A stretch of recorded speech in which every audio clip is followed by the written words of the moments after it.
Hey friends, before we dive into tonight's story, did you know that nearly 80% of the people who watch these videos aren't subscribed? If you're enjoying this kind of content, consider hitting the subscribe button. It really helps a lot, and it keeps these long stories going. Also, I'd love to hear from you. What time is it right now where you are, and which city are you listening from tonight? And if these stories help you sleep, feel free to tap the thanks button to support the channel. It truly means a lot. All right, let's get into it. I can't remember exactly what I was thinking when I slipped onto that gravel turnoff, whether it was relief at finally breathing fresh air after back-to-back calls, or dread that something worse lay ahead. It was just past 1:30 a.m. on March 12, 2015, when dispatch lit up my radio with a weak, barely intelligible 911 from a cell registered to a man named Carl Brenner, who, according to county records, had died in a hunting accident back in 2002. The call cut off after 2 seconds of static, but a trace placed the ping solidly 5 miles down Forest Road 23, out where the pines crowd so close you can't see the sky. I killed my headlights and coasted onto the shoulder, engine idling. My breath fogged the dashboard as I pulled the mic to my lips. Unit 23 to dispatch. Got your ping. I'm on scene at mile marker 12. Radio check. Static cracked for a heartbeat, then dispatch. Copy, Unit 23. Keep us posted. I clicked off the mic and grabbed my mag light, letting the rest of my equipment clink against my duty belt as I stepped onto the gravel. Mist curled low between the trees. My flashlight beam cut a pale arc through the darkness, illuminating broken branches and glistening spider webs. There was no sign of a road or path beyond where I parked, just the endless wall of trunks. The 911 trace put me at the entrance to an old logging spur. Tracks faded, ruts half erased by winter's thaw. A soft tap-tap-tap echoed somewhere to my left. I froze, hand tightening on the light. Tap-tap-tap again, too deliberate to be a branch falling in the wind. I leveled the beam toward the sound. Nothing but a damp stump and bracken. I told myself it was a woodpecker, or maybe a loose twig. I hesitated before stepping onto the narrow track, leaves crackling underfoot. As I moved forward, the beam caught a glint of something half buried in the mud. I knelt, brushing away debris. It was a phone. An older flip model, faded red. Display cracked, but the home screen still showed an incoming call. Carl Brenner. I swallowed, glancing back the way I'd come. No footprints in the mud, no tire tracks except mine. I clicked the phone closed and slipped it into my pocket, pulling out my radio. Dispatch, I've got a device here. I'm heading down the track about 100 meters to see if I can pick up any movement. Copy, came the reply. Proceed with caution. A quarter mile in, I heard low voices, like two people arguing quietly. One voice calm, the other frantic. I switched to silent mode and edged closer, praying it was some campers in trouble. But when I reached a moss-covered clearing, there was no one there. Only the skeletal frame of an abandoned shelter, its tarp roof torn and flapping. A ramshackle table sat in the center, rusted tin mugs strewn across its warped surface. My flashlight beam danced over footprints too small for an adult, weaving around the legs. I stepped inside, heart rate climbing. The air smelled of damp earth and something sour, stale sweat maybe. I panned the light across the table. There, scribbled on a notepad in uneven letters, "Don't let them in." No signature, no date, just that one line. My radio squealed with static. "Unit 23, are you still there?"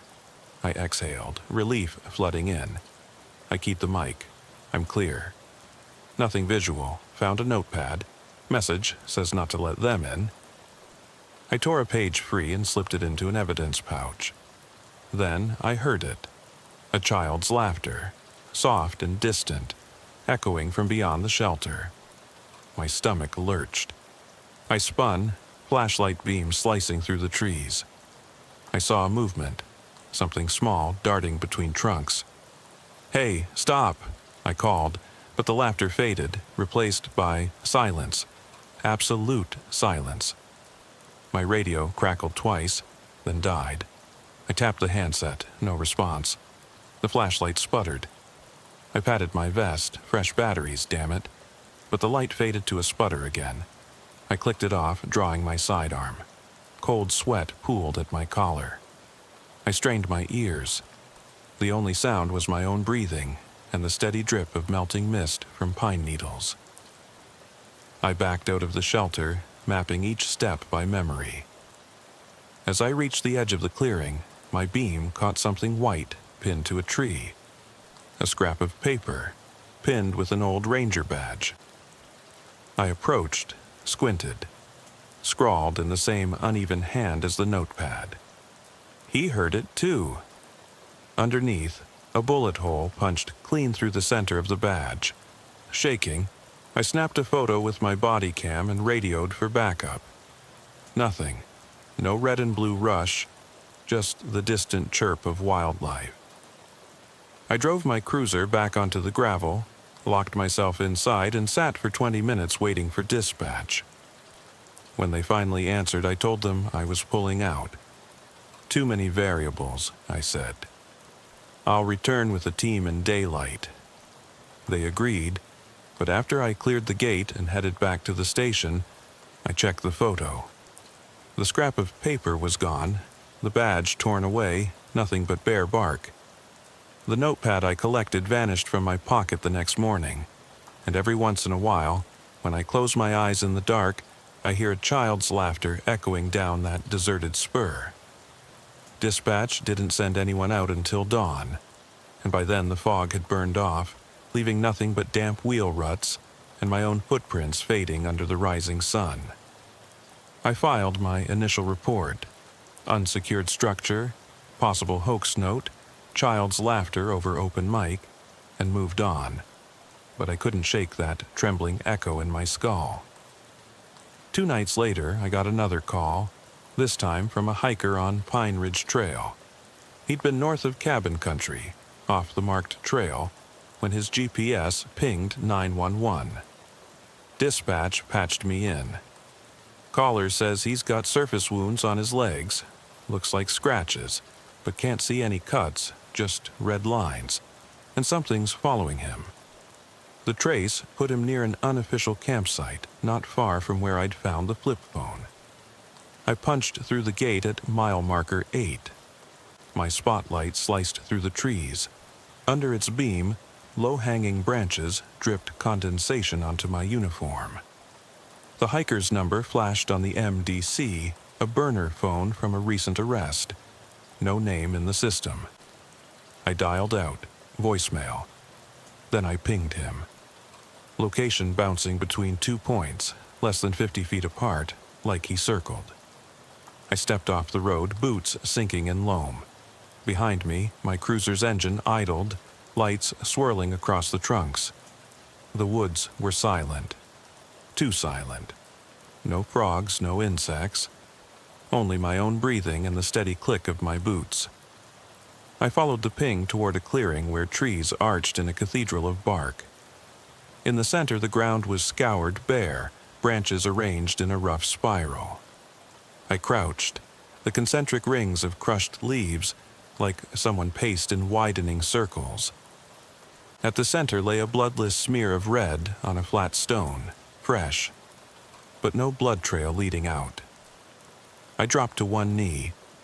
The smear was thin, like someone dragged a finger through paint. I shone my light across the stone's face. Faint impressions of lettering, nearly worn away. I pulled a glove on, traced the letters. Find me. No signature, no date, just that imperative. My radio sputtered. Unit 27, come in. I keyed the mic. Here. I'm at the spiral site. I need EMS if the hiker is really injured. Can't find a body. Dispatch. Negative on any incidents filed. Hiker's phone pinged off-grid, green only on last signal. I exhaled. Copy. Something shifted behind me. Soft patter, like something running through underbrush. I swung my light. The beam caught a flash of denim, then nothing. I called out, "Sir, come in." No answer. The hair on my neck prickled. I swept the clearing again, branches forming that spiral, the painted stone, the empty air. Then I noticed tiny footprints leading into the forest. Wide set, too large for a child, too small for most adults. Maybe a teenager? I followed them a dozen yards to a half-buried backpack. The name tag read J. Matthews. I radioed it in, no record. I rifled the pockets. 2 red pens, a plastic bird whistle, and a cell phone with no service bars. Screen cracked, but the wallpaper was a photograph of a young man smiling against a pine backdrop. A quick swipe revealed recent photos. The same spiral structure, taken at dusk. The last image was time-stamped 2 days ago. The date matched the split-second ping of Brenner's flip phone. I stuffed the phone and backpack into evidence bags. As I stood, the woods grew silent again. No rustle, no bird call, nothing. I felt watched. I turned, scanning every shadow, every gap between trunks. My mag light flickered. I checked the batteries, full. Then I heard the voice, low, clinical, almost bored. "You're not supposed to take it." I spun. No one. The beam caught something tied to a sapling, a white rag, like a makeshift flag. On it, in indecipherable scrawl, "He saw too much." My hand went to my sidearm. The whisper had sounded male, aged, hoarse, but precise. My pulse hammered. I keyed my mic. "Dispatch," I heard a voice. No visual, clearing out. My words felt brittle. No response. I tried again, dead air. I exhaled, vowing to stay calm. I'd been trained for hostile suspects, for adrenaline dumps. This was neither suspect nor adrenaline. This was wrong. I rounded the clearing's edge, heading back toward my cruiser. Something brushed my leg, soft, like fabric. I yanked my light down, a child's sneaker. White canvas streaked with mud, tethered to the branch of a small pine. No foot inside. I dropped the mag light. Something heavy thudded into the undergrowth behind me. I froze, heart in my throat. I whispered, "Show yourself." Silence. I backed away slowly, boots trampling leaves. I reached my cruiser, yanked the door open, slammed inside. I locked the doors, radioed for backup again. Nothing. Dispatch. Unit 27, no other calls in the area. Should we alert search and rescue? I swallowed. Affirmative. I want SAR team and an evidence tech. They agreed. I paced the cab, watching the tree line. Dawn was hours away. The spiral and the sneaker and the stone note all played on loop in my mind. I drew a shaky breath, keyed the radio. Unit 27 clear at the scene. SAR rolling out. I'll stay on standby. My voice came out steadier than I felt. When SAR arrived an hour later, they combed the area for 2 days. No hiker, no J. Matthews, no footprints beyond that first circle. The sneaker vanished before they got to it. The spiral lay flattened by boot prints. The stone was gone. Only the imprint in the mud remained. When the crime lab dusted the spiral site for prints, they found my own glove prints. No one else's. I filed the follow-up. Scene clear, no evidence recovered. But as I walked away, I glanced back once. Somewhere, deep among those pines, I could swear I saw the shimmer of a figure next to the trembling sapling. From that night on, when my radio crackles with static, I listen for whispers. Because I know they're still out there, waiting, watching. I spent the next 24 hours chained to my desk, reviewing every call log, every GPS ping, and every fragment of evidence from the spur, the clearing, and the spiral. Each report filed under my signature carried a hollow weight. Unexplained incident, no perpetrator located. But those 2 nights in the woods replayed in my mind, relentless and unyielding. I couldn't sleep, not really. Each time I closed my eyes, the mist curled between the trees, and that child's sneaker dangled from the branch, swaying even though there was no wind. At 2:15 a.m. on March 15th, I stirred awake to my phone buzzing. It was dispatch. Unit 23, you got another one. Call placed from a cabin off Hollow Creek Road. Same cell number as the spiral site. J. Matthews phone. Location under Barkwood Ridge, 12 miles southeast of your previous calls. My stomach tightened. I'd been there once. Call placed from inside that abandoned ranger cabin, where the landline still rang long after service was cut. I threw on my jacket, grabbed my flashlight, and headed out. My cruiser's engine growled awake, headlights slicing through the early morning haze. The route took me down Route 19, past the shuttered fire tower, and onto Hollow Creek Road. A ribbon of dirt so narrow even 2 pickups couldn't pass. In the glow of my headlights, the pines looked like sentinels, silent and forbidding. I arrived at mile marker 6, where the road curved sharply beneath a craggy outcrop. The cabin sat half hidden in shadow, its windows boarded, paint peeled like sunburned skin. I killed the engine. No wind, no birds, only the distant drip of condensation. I stepped out, gravel crunching underfoot, and approached the cabin door. The latch hung loose on one hinge. I drew my sidearm and pushed inside. My mag light cut a path across a single room. A collapsed desk splintered in half. A stove rusted through. Mouse droppings along the threshold. No furniture remained. The only object undisturbed was a dusty landline phone on the floorboards. Receiver off hook, cord coiled like a snake. I knelt, grabbed the receiver. The speaker hissed with static, then a click. Ringtone. Caller ID, J. Matthews. I pressed the hook. It stopped ringing. I switched on my radio. Unit 23 to dispatch. I'm at the cabin. Phone is live. I'm going to bag it and bring it back for analysis. Crackling reply. Copy that. Evidence tech. ETA 20 minutes. I secured the phone in an evidence bag. The bag rattled softly, like a heartbeat. I stood. That's when I heard it.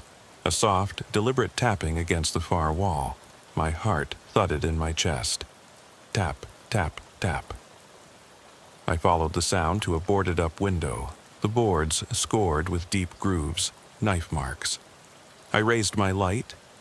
Behind the wood slats, I saw bare handprints pressed into condensation, smudged and smeared. They hovered at face level, as though someone on the other side pressed their palm against the glass and waited. I radioed, evidence tech. I need a trace on those handprints. If they're fresh, send for latent prints. Also, request canine unit. I want a perimeter check. No response. I tried again. Silence. A low groan sounded from above, as if the cabin itself exhaled. I scanned the ceiling beams, one creaked under weight. Dust fluttered down. The house settled. I swallowed. Tap, tap, tap resumed, but now from the floorboards beneath me a hollow, echoing sound. I backpedaled. Sidearm trained on the hatch in the center of the floor, its seams jagged, the wood around it splintered. It wasn't part of the original structure. I knelt and reached for the metal ring. My glove slid over rough grain. I pulled. Resistance at first, then the hatch shifted, revealing a pitch-black void below. Cold air rose, smelling of earth and rot. I shone my light down, wooden rungs leading into the darkness, slick with moisture. My throat tightened. By protocol, I should wait for backup. but the radio was dead. The glow of dash lights on the far road told me help wasn't coming. I peered over the edge. Something scuttled down the ladder, quick, silent. I shined the beam, nothing, just the empty shaft yawning at me. Then I heard the whisper, crisp, urgent. "Find him." It came from below, my breath caught. I radioed again. "Dispatch, come in." Nothing. I cursed under my breath, clipped my maglite to my belt, and unholstered my tactical flashlight.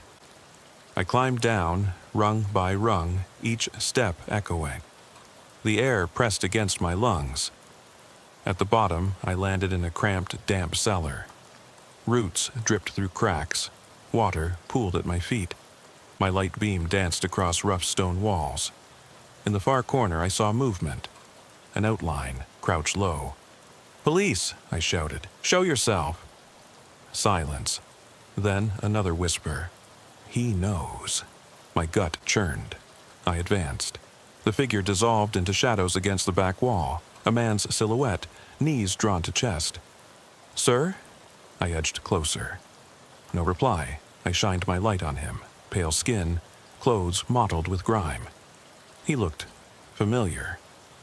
I squinted. The face flickered in my beam, then shifted. It was me.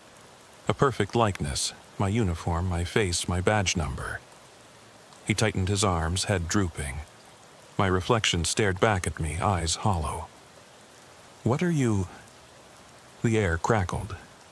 The figure vanished. One moment there, the next, I was alone. I spun around. The hatch overhead closed with a soft thud. Dust rained down. I lunged at it. Locked. Panic surged. My radio sputtered one last time. A whisper so low I barely caught the word. "Remember." Then nothing. Total silence. I pounded on the hatch until my fists bled, until my knees gave out. Then I pressed my ear to the wood and listened. For a heartbeat, I heard it. Child's laughter, distant. Then a deep, rasping breath. So close I felt it on the side of my neck. I snapped back, stumbling into the beam of my flashlight. I found the hatch release. A simple latch I'd missed in the dark, and hauled myself out, gasping. The cabin floor was empty. The phone was gone. The handprint window boards hung loosely, as if swung inward. I fled up the ladder 2 steps at a time, burst into the night air, and ran to my cruiser. Engine started on the first turn. I peeled away, tires biting gravel. As I reached the road, I glanced back. Through the cabin window, I saw a figure standing inside, me, watching, saluting, then turning away into the darkness. My radio crackled to life. "Unit 23, status." I swallowed. "I'm heading back to the station." They asked no questions when I arrived. No one pressed me for details. By morning, every piece of evidence had been logged in and sealed away. The hatch, the handprints, the landline phone, stored under lock and key. And beneath official seal, my confession. Subject experienced hallucinations. No threats observed. But here's the truth. I didn't hallucinate my own reflection. And no one else would ever admit that the real horror wasn't what I saw. It was that something in those woods knew exactly who I was. I didn't sleep that morning nor the next night. Every corner of my apartment felt like the cabin's walls closing in. My badge lay face down on the kitchen table. Silent evidence that something inside me had shifted. I avoided calls to dispatch, but they pinged my cruiser with routine check-ins until I forced them to mark me out of service. Even then, the hallway light in my bedroom flickered like that abandoned municipal corridor, leaving a stretch of darkness I wasn't sure I wanted to cross. It was the third night after the cabin. I found myself behind the wheel again, headlights slicing through a sea of oak and hickory on Forest Road 23, back to the site of the first ping, the broken shelter with its spiral of leaves. I told myself I needed closure, or at least answers, though I already knew better. I parked at the old logging spur, the same pull-off where I'd first found Carter Brenner's flip phone. The air lay heavy, low mist coiling between trunks like silent sentries. I clicked on my recorder, whispering into the mic, Unit 23, personal log. Returning to original site at 0315 hours. I don't expect to find anything new, but I need to try. I hit record and stepped onto the trail. Gravel crunched beneath boots, each footstep echoing in my chest. Something about the spiral clearing felt different, activating itself in my mind. The ring of flattened leaves lay undisturbed, but this time, patterns ran deeper in the soil. Parallel grooves, as though something with claws had circled, etched into the mud. I crouched, running gloved fingers along one groove. Fresh, damp. Old-growth sap indicated recent activity. I traced the curved path back toward the center, a small depression where rainwater pooled. I knelt, peering in. Dark liquid floated on the surface, reflecting the beam like black glass. I flicked my flashlight off the pool, but when I clicked it back on, the pool was gone, replaced by a single discarded glove. Leather, dark brown, mid-forearm length. No owner in sight. I retrieved the glove and patted my pockets for evidence bags. As I did, my radio crackled, static, then a single word, down. It was that voice again, low and urgent. My spine stiffened. I shone my light toward the trail I had just left. Trees stood rigid, trunks caught mid-sway though the air was still. I whispered into my radio. Dispatch? I heard a voice. No, I'm alone. Just me. The speaker cut me off. The word repeated inside the static, down. My breathing hitched. I shut the recorder off and cursed under my breath. I must look hysterical. Flashlight in one hand, leather glove in the other, eyes darting. I told myself to stay calm, rationalize it.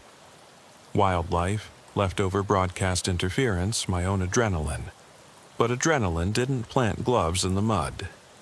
I made for the trailhead, nerves taut as bowstrings. I crossed the clearing's rim and saw them. 4 sets of footprints leading away in a cluster. Boot sizes varied. Too large, too small. Void where my cruiser should be. I blinked. My cruiser sat exactly where I parked. Engine idling, lights rotating. But the prints approached the shelter, not the parking area. I found a trailhead arrow pointing deeper into the woods where none existed before. Rain began to patter, gentle, as though the sky itself mourned. I jogged toward the shelter, passing the pooling depression and the spiral, now empty. The glove pulsed in my pocket. I fished it out again. It felt warmer than leather, almost alive. I shoved it back. At the shelter, the table was gone, splintered wood scattered like matchsticks. The tin mugs lay neatly on a rock ledge 50 feet away, arranged in a row, each facing me. I approached with gun drawn. The first mug held a tiny stone, smooth, egg-shaped, dark gray. The second held a dead pine cone, scales closed tight. The third held a rusted key, bent and corroded. The fourth held nothing. I shined my light. Behind me, nothing but trees. I flicked my beam to each mug in slow sequence. At the empty fourth mug, my shadow elongated.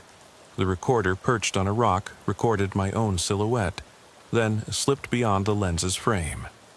I heard it again, whisper through the table's center. Down.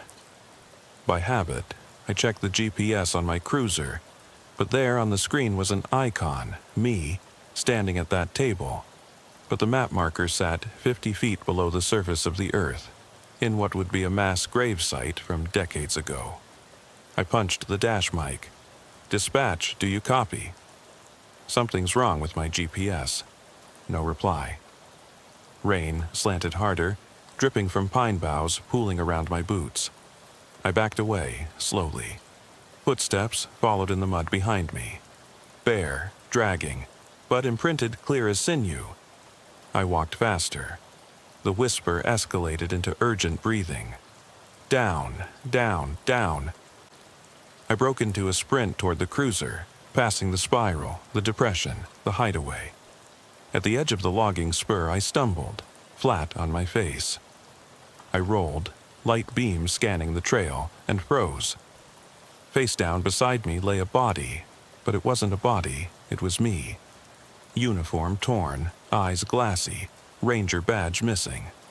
My handgun lay by his side. I scrambled back, beating my hands against my chest. The figure didn't move. I slammed my boots into the dirt, no reaction.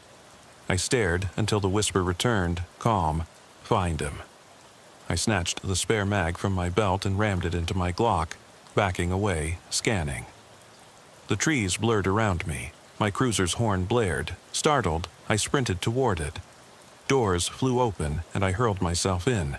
Heart exploded in my ears. I slammed the door shut and wrenched the wheel, peeling away as the horn died. On the recorder, I replayed the last seconds. Heavy breathing, my panting footsteps, then that calm voice saying, "Find him." I've crossed those woods a dozen times since, and I still haven't found him. I didn't plan to return. After what happened at the spur, the phantom body, the whispering voice, the vision of myself lying face down in the mud, I swore I'd never set foot among those pines again. But sleep eluded me. Every night I dreamt of the spiral cleft, the ruined shelter, the cabin hatch.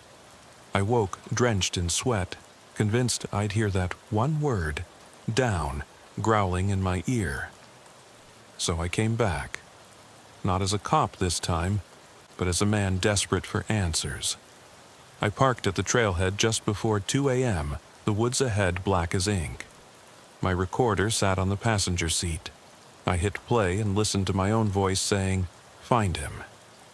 I slid out, flashlight in hand, and stepped onto the trail. My boots sank into frost-creased mud.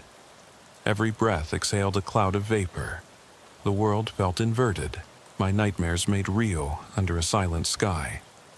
The spiral clearing lay a quarter-mile in, exactly as it had, leaves pressed flat in concentric rings. Only now the inner ring had been widened, as though someone had dug into the earth. I knelt, brushing away leaves to reveal loamy soil churned to clay. Under my palm, the ground gave way. I froze, hand pressing against something smooth and cold beneath the surface. I leaned in, mouth dry, and brushed away more dirt, until the sloping curve of a human skull emerged. I staggered back, heart hammering. I shone my light over the area. Bones jutted in a shallow grave, arranged in careless disarray. No coffin, no markings, just a skeleton stripped bare by time and weather. I frowned. This wasn't new.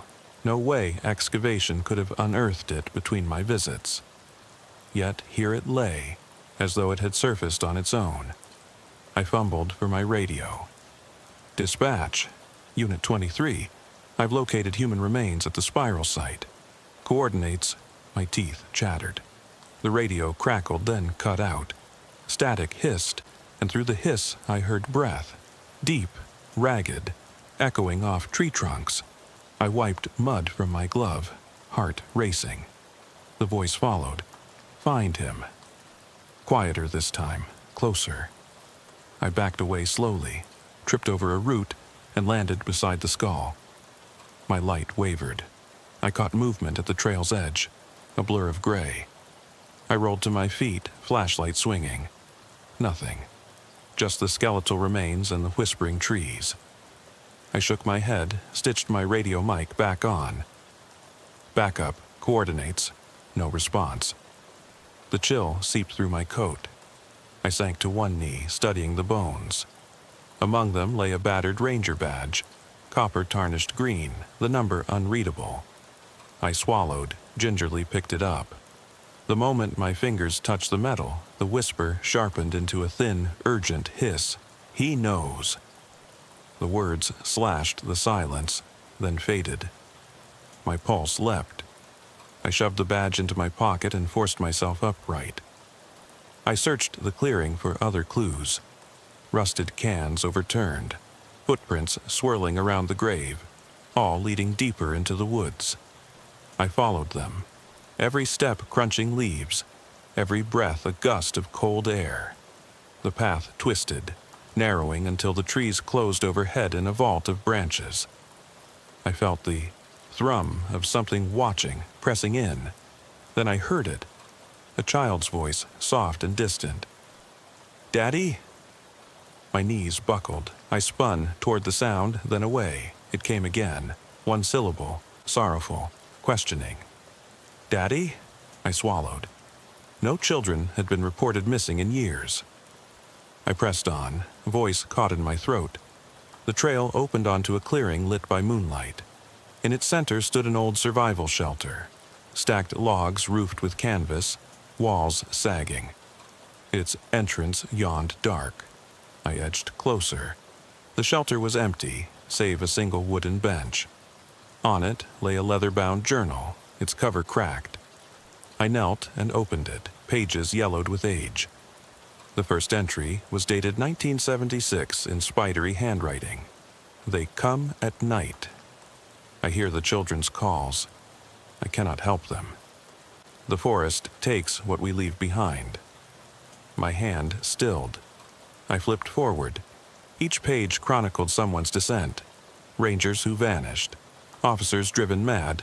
Hikers found wandering. Tongues slack. Names, dates, locations carved in margins, connecting a network of disappearances spanning decades. Near the back, a single blank page bore one line scrawled in heavy script. "I tried to save him. I failed." No signature. I snapped the journal shut. My light flickered and died. I fumbled for fresh batteries.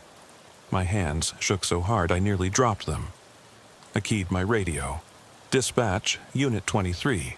I have a journal, remains, a badge, need immediate extraction." Silence.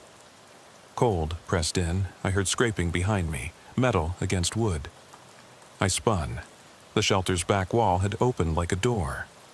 Beyond it lay a narrow passage descending into darkness, carved into the earth.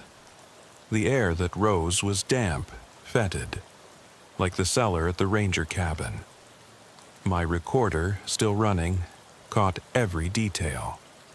I trained my light down the passage. At the bottom, a single figure hunched against the far wall. I called out, "Sir, are you hurt?" No answer. I approached, flashlight trembling. As I neared, the figure stirred, lifted its head, and I saw a face I will never forget. Gaunt, eyes sunken, cheeks hollow. It was the missing officer they'd never found in '82, the one rumored to have gone crazy after reporting whispers on 911. He stared at me, expression blank, lips moving in mute plea. Then he spoke. His voice rattled like dry leaves. "You shouldn't have come." I screamed, stumbling backward, heart pounding. Flashlight swung across the walls. Scratch marks, names carved deep, his name among them. The passage seemed endless, leading further into the dark earth. And behind me, the shelter door had closed silently. I fumbled my Glock, pressed it against wood. The passage moaned, a low, keening sound like a lullaby. I ripped at the door, pried it open, and sprinted back into the moonlit clearing. My breath tore from my lungs. I charged toward the spiral trail, pursued by that moan echoing through the trees. As I broke through the pines, the night sky expanded, stars glittering, as if mockingly serene.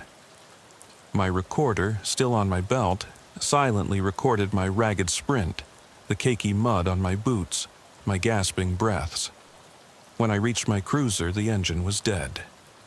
The keys lay where I dropped them, beside a muddy boot print that wasn't mine. I knelt, seized the keys, and fumbled the ignition. The engine sputtered to life. I peeled away, dust billowing, headlight beams dancing. In my rearview mirror, the forest receded, but at its edge I saw the missing officer standing in the trail's mouth, watching me go. His figure blurred like a reflection. I slammed my fist on the dash. He vanished.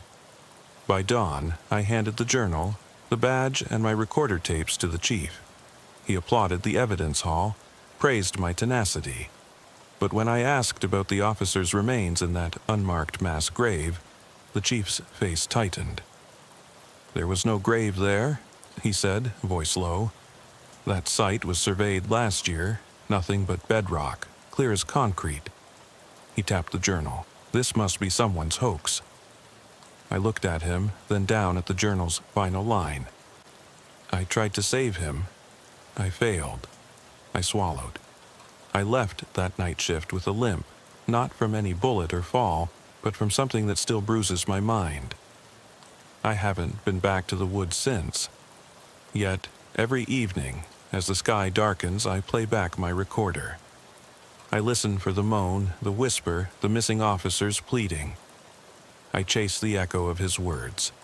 "You shouldn't have come." I didn't expect to be back, but the nightmares wouldn't let me rest. Every dream was the same. That narrow passage beneath the survival shelter. The gaunt face of the missing officer whispering, "You shouldn't have come." And the sickly phosphorescence of bones in the earth. So, on that 7th night after retrieving the journal, I found myself driving down Hollow Creek Road again. My cruiser's headlights carved twin paths through draping moss and rustling pines. I kept my recorder running, fingers tapping the dash in time with my heartbeat. I arrived just before 1:45 a.m., the moon a waning sliver concealed by moving clouds. The survival shelter stood half collapsed, canvas torn like wounded skin. I paused at the edge of the clearing, flashlight beam slicing the darkness, ready for any sign, any whisper that might pull me back underground. I spoke into the mic. "Unit 23, personal log, returning for final confirmation. I need to end this." With that confession, I stepped inside. The bench was gone, replaced by a single rusted filing cabinet drawer pulled open, drawers empty. The journal lay on top, cover closed as though waiting. I picked it up and thumbed to the last entry I'd read. I tried to save him. I failed. Beneath it, in fresh ink, "This time, you finish it." My stomach twisted. I pocketed the journal and turned to the back wall. The hidden door creaked open, leading into the narrow tunnel. This time, I didn't hesitate. I descended, each rung of the ladder biting into my fingers, sweat trickling down my temples. I reached the bottom and flicked on my flashlight. Its beam bounced off damp stone, revealing crude charcoal drawings, spirals, pines, faces with hollow eyes. Underfoot, the floor was caked with mud and bone dust. I advanced toward the far wall where I'd first seen the missing officer crouched. The passage narrowed, forcing me to stoop. The smell was worse than before. Rot and decay mixed with the acrid tang of old fires. I followed the corridor until it opened into a vaulted chamber, rock walls carved with names and dates. My own name was there, etched in trembling letters. Officer Reed, March 15th, 15. Beneath it, find me. My breath caught. The chipped letters trailed down to another name. Corporal Davis, September 10th, 13. My former partner. Davis hadn't died in service. He'd resigned without explanation. Rumor was he'd been too rattled after the municipal building call. I had never connected the two until now. I shone my light over the wall. More names, deputies, rangers, hikers. 16 in total, each with dates spanning the last 40 years. At the center of the chamber, a stone slab served as an altar. On it lay a human skull, cracked across the forehead. The recorder's red light blinked. I lifted the slab's edge it was hollow beneath, containing a mound of brittle bones, small fragments like shattered porcelain. I recognized a fragment that glittered in the beam, a ranger badge identical to the one I pocketed. My blood ran cold. I set the journal on the altar and opened it to the blank page with, "I tried to save him." I failed. I lay the badge beside it. Then I heard a soft thud behind me. I spun. The missing officer stood at the tunnel's mouth, his face lined with dirt, eyes pleading. Behind him, the tunnel floor had shifted, risen like the earth itself, blocking the way out. He raised a trembling hand. "Help me." I swallowed, stepping toward him. The recorder captured each heartbeat. I reached out, palm open. His eyes searched mine. Hope, fear, regret. But as my fingers brushed his shoulder, the bones on the altar rattled and the walls groaned, as though the chamber itself objected. He slumped forward, disappearing into the shadow. The tunnel behind him sealed itself, rock and earth sliding into place with a grinding hush. I stumbled back, heart hammering, flashlight beam quivering. I pounded on the walls, no response. The air grew stifling, every breath a struggle. I sank to my knees beside the altar, journal open, recorder between my palms. I spoke softly, as though offering absolution. "I'm here. I'm sorry." My voice echoed. The chamber rumbled. The slab shifted, revealing one final message carved deep into the rock beneath. Only one can leave. Only one story can end. The flashlight flickered and died. In the pitch-black silence, I heard bones scratching against stone, slow, deliberate. Then came the faintest whisper, so close it felt like it curled around my ear. I fumbled for my Glock, found it, and stood unsteady. I clicked on my weapon light, its beam cut a tight circle. At the tunnel mouth, the missing officer's reflection shimmered on the newly formed stone, his face twisting into a silent scream. I squeezed the trigger reflexively, but there was nothing to hit. The chamber swallowed the echo. When the smoke cleared, I dropped to my knees, chest heaving. I pressed record and whispered into the darkness. "I can't. I don't know how." The shaking began. Earthquakes, too subtle to feel, but enough to make dust rain from the ceiling. I crawled toward the blocked exit, fingertips scraping along the smooth rock. The bone-littered altar lay behind me, the skull cracked, the badge gone. Then the dust settled. An opening remained, just large enough for one. I crawled through, dragging my recorder and journal. I emerged into the clearing just as moonlight broke through the trees. The shelter door stood open. I bolted toward my cruiser, recorder still running. I didn't look back. I drove until dawn washed, the sky pink. At the station, I handed my recorder to Internal Affairs. "Here," I said. "This is everything." They listened. Chiefs and psychologists pressed questions. I answered none. They filed my report under unexplained disappearance investigation, pending. I returned home. My uniform hung untouched. My badge lay face down on my nightstand. And in my dreams, I still hear that whisper echoing in the trees. I didn't know how long I was out there, hours, maybe days. When I came to, dawn was paling the sky, and my recorder lay half buried in the mud beside the old logging spur. My hands shook so hard I could barely unclip it. The tape still hummed, capturing the chamber's final echo. Finish it. I pressed stop, chest tight, afraid to hear more. I staggered back toward the road, boots coated in that bone dust clay. Each breath burned. Behind me, the mist curled through the trees like slow-moving ghosts. I kept my head down, focused on the thin ribbon of gravel ahead, until I reached my cruiser, miraculously untouched.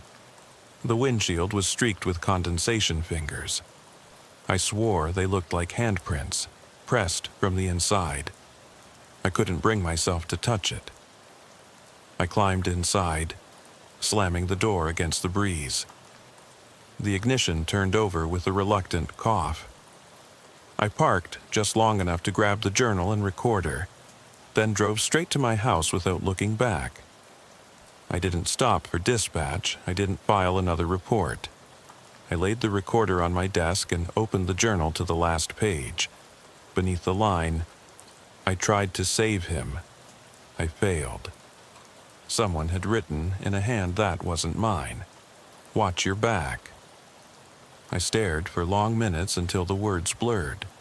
My uniform hung in the closet untouched. My badge lay face down on the nightstand. I tried to sleep, but every time I closed my eyes, I saw that tunnel, the altar, the skull. I heard the whisper, "Finish it." And then I remembered the detail I never spoke aloud, the one I still can't shake. When I touched that skull, I felt something stir beneath the bone, a pulse. There's no ending here, no neat resolution. The woods still wait, the chamber still stands, the bones still whisper. I know that someday I'll have to go back, and by then, maybe someone else will hear my voice on that recorder, and maybe they'll find the first clue I left behind. I still wear my ring, handcuffed with my badge, and I never took it off.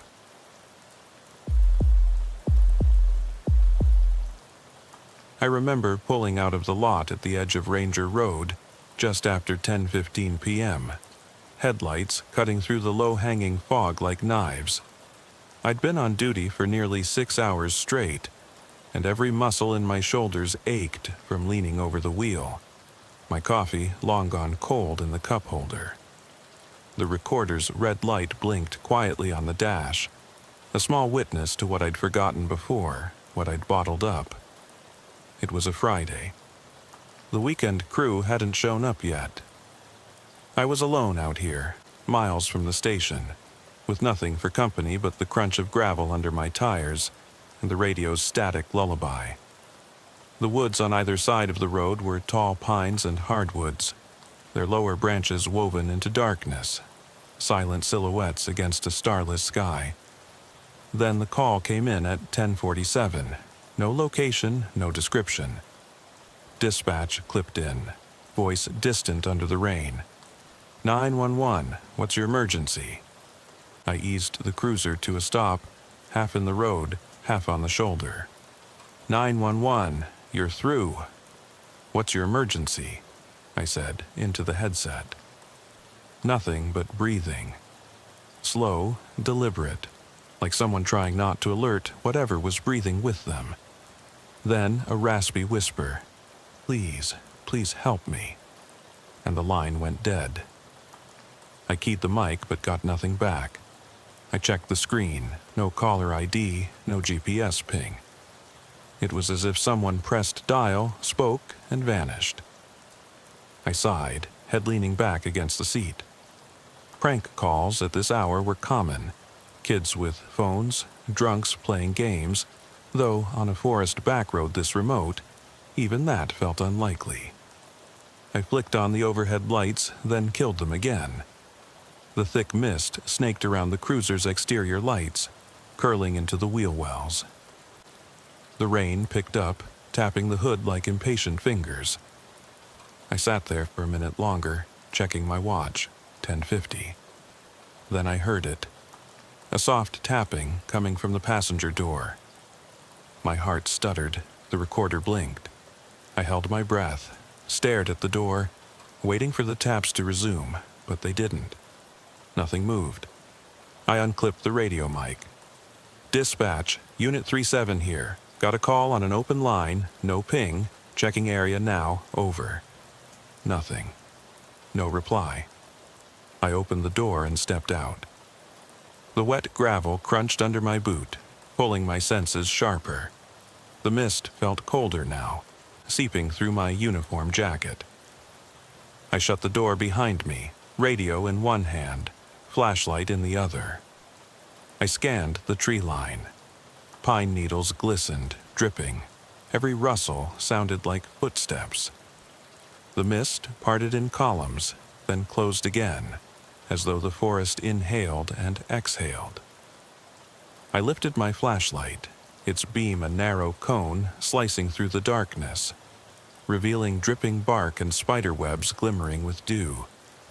I started down the embankment, following the gravel shoulder until the road curved, disappearing ahead. My flashlight caught broken branches. Twigs snapped at odd angles, as if someone walked through here recently, stepping off the road into the trees. I crouched, brushing rain-soaked leaves aside. There, boot prints, half filled with rainwater, heading away from the road. Not mine, fresh. I swallowed hard.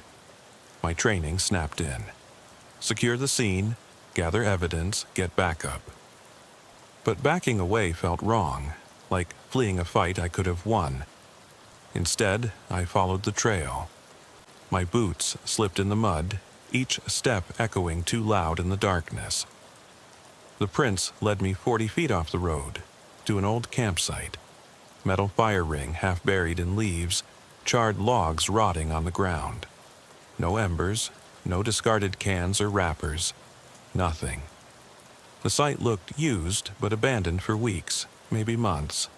And yet, those prints were new. Heading deeper. A crackle on the radio startled me. Unit 37, status. But the voice wasn't dispatch. It was higher-pitched, panicked. He's here. Then, static swallowed the rest. My hand tightened on the flashlight. The beam wavered. I looked up. Just trees, just rain. I keyed the mic. Dispatch, come in, I've got... My words caught in my throat. From somewhere ahead, I heard the soft echo of footsteps. Slow, deliberate. Crunch, crunch on leaves and sticks. Not running. Walking. I swallowed again. For a moment, I considered turning back, calling it a glitch. But that voice had come through my radio. That couldn't be a prank. I pressed forward, leaving the campsite ring behind. The trees here were thicker, branches arcing low. The cold mist clung to my face. The rain was heavier now, drumming on my helmet. My flashlight illuminated a narrow path where animal tracks crossed the trail. Deer, maybe fox, but I recognized human boot marks among them. A woman's? A man's? I knelt to inspect. They were smaller than mine, narrow, 5'2", maybe 8.5-inch sole. I traced the prints with a gloved finger. They went deeper still. I paused, took a breath. Dispatch, I said, voice hoarse. Unit 37, I'm looking at fresh prints. No sign of victim or suspect. Requesting backup. Nothing. Silence, broken only by the patter of rain. I straightened and stood. My heart pounded so hard I could taste it. I pressed on, each step a cautious scrape. The trees pressed closer, dripping water onto my shoulders, my collar. I felt as if the forest closed in around me, narrowing my world to the flashlight beam and the gravelly mud beneath my boots. Then a sound ahead, metal clinking, like a buckle or a latch. I froze, breathed deeply. The mist shifted, and through the haze, I saw the outline of an old structure. A ranger's outpost, long abandoned, its wood rotted, windows boarded. The footprints led straight to the front door, where the boards had been pried back enough to slip through. A gust of wind rattled the boards as if something pushed from inside. Rainwater dripped from the roof's edge in a steady drizzle. I waited, hand on the flashlight's head, ready to swing it open. Then, nothing. No movement, no message. I stepped forward, every nerve screaming to run, but I told myself, duty first. I raised my flashlight and peered in through the gap. Inside was blackness, thick and dense. My beam caught the splintered wood, the side of a desk turned over, a fallen chair. No footprints inside, just empty, silent space. My radio crackled again, soft, distant. Please, a faint whisper that rose and fell like a breath. It wasn't on the radio, it wasn't coming from my mic. It came from inside the cabin, from somewhere beyond the beam. I swallowed so hard my throat hurt. I wanted to turn back, I wanted to run, but the voice, hoarse, broken, was too close to me now, too real. I stepped back, nearly tripping on a root, and sprinted the 10 feet back to the road. My boots flailed in the mud. I slammed into the cruiser, fumbling for my keys. I locked the doors, heart thundering. I didn't wait for backup. I didn't wait to rationalize what I'd heard. I gunned the engine, tires spinning in clay, and tore back toward the main road. I never saw who made those footprints. I never heard dispatch acknowledge my calls.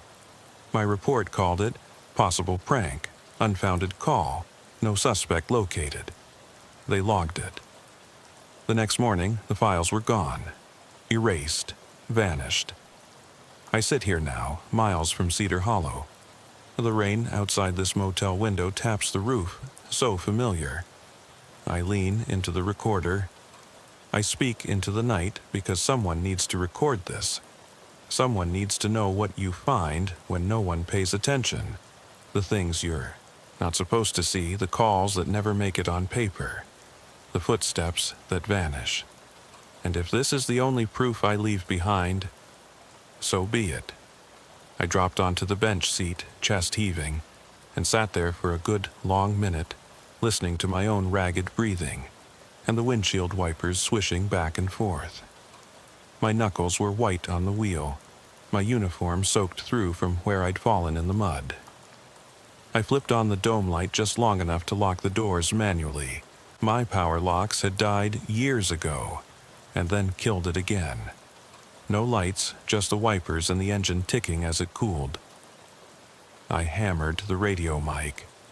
Dispatch Unit 37. I'm back on Ranger Road, northbound toward Cedar Hollow entrance. No sign of anyone. Requesting status update. Silence. I clicked off before I burned out the mic. Then, through the static in my headset, I thought I heard that same voice. Why did you come back? But it cut before the word finished. I shook my head, rubbed my face. The logical part of me screamed that it was feedback radio bleed, my own mic cutting in on another frequency. But the other part, the part that's haunted me in my gut, told me it was real. I kept driving. The road turned into 2 lanes, then split onto Highway 19. I passed the Cedar Hollow sign and flicked on my lights, finally feeling some semblance of normalcy until I saw the roadblock up ahead. Cones, flares. The yellow tape reading, Cedar Hollow County Sheriff, do not cross. Lieutenant Reyes was pacing beside the cruiser, flashlight in hand. When he saw me, he waved me over. His face was grave. The morning's first patrol cars were lining up behind us. 3-7, you okay? I killed the engine, hit the dome light just long enough to light Reyes's face. I'm fine, I lied. What's up? He nodded toward the woods. We got a missing person call about 40 minutes ago. Hiker never checked in.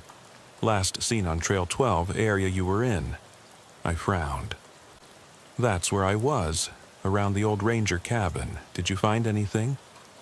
Reyes shook his head. Nothing yet, but some tracks, similar to what I saw in your report. They go toward the cabin, then vanish. My stomach tightened. I called that in. He swallowed. Yeah, but when I pulled the file, it wasn't there. Said false alarm, unfounded. That was it. My jaw clenched. They erased my report.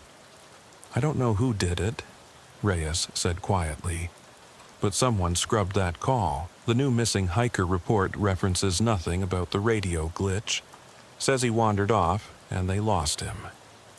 He's dead, I said softly. The moment he stepped off the trail. Reyes didn't argue. He pulled a folder from his jacket and held it out. Look, phone pinged here, behind the cabin, 10 minutes before the call. No signal after that. I opened it. On the map, a red dot marked the cabin. Beneath, notes. Last call, coming for you. Terminated at 22:35.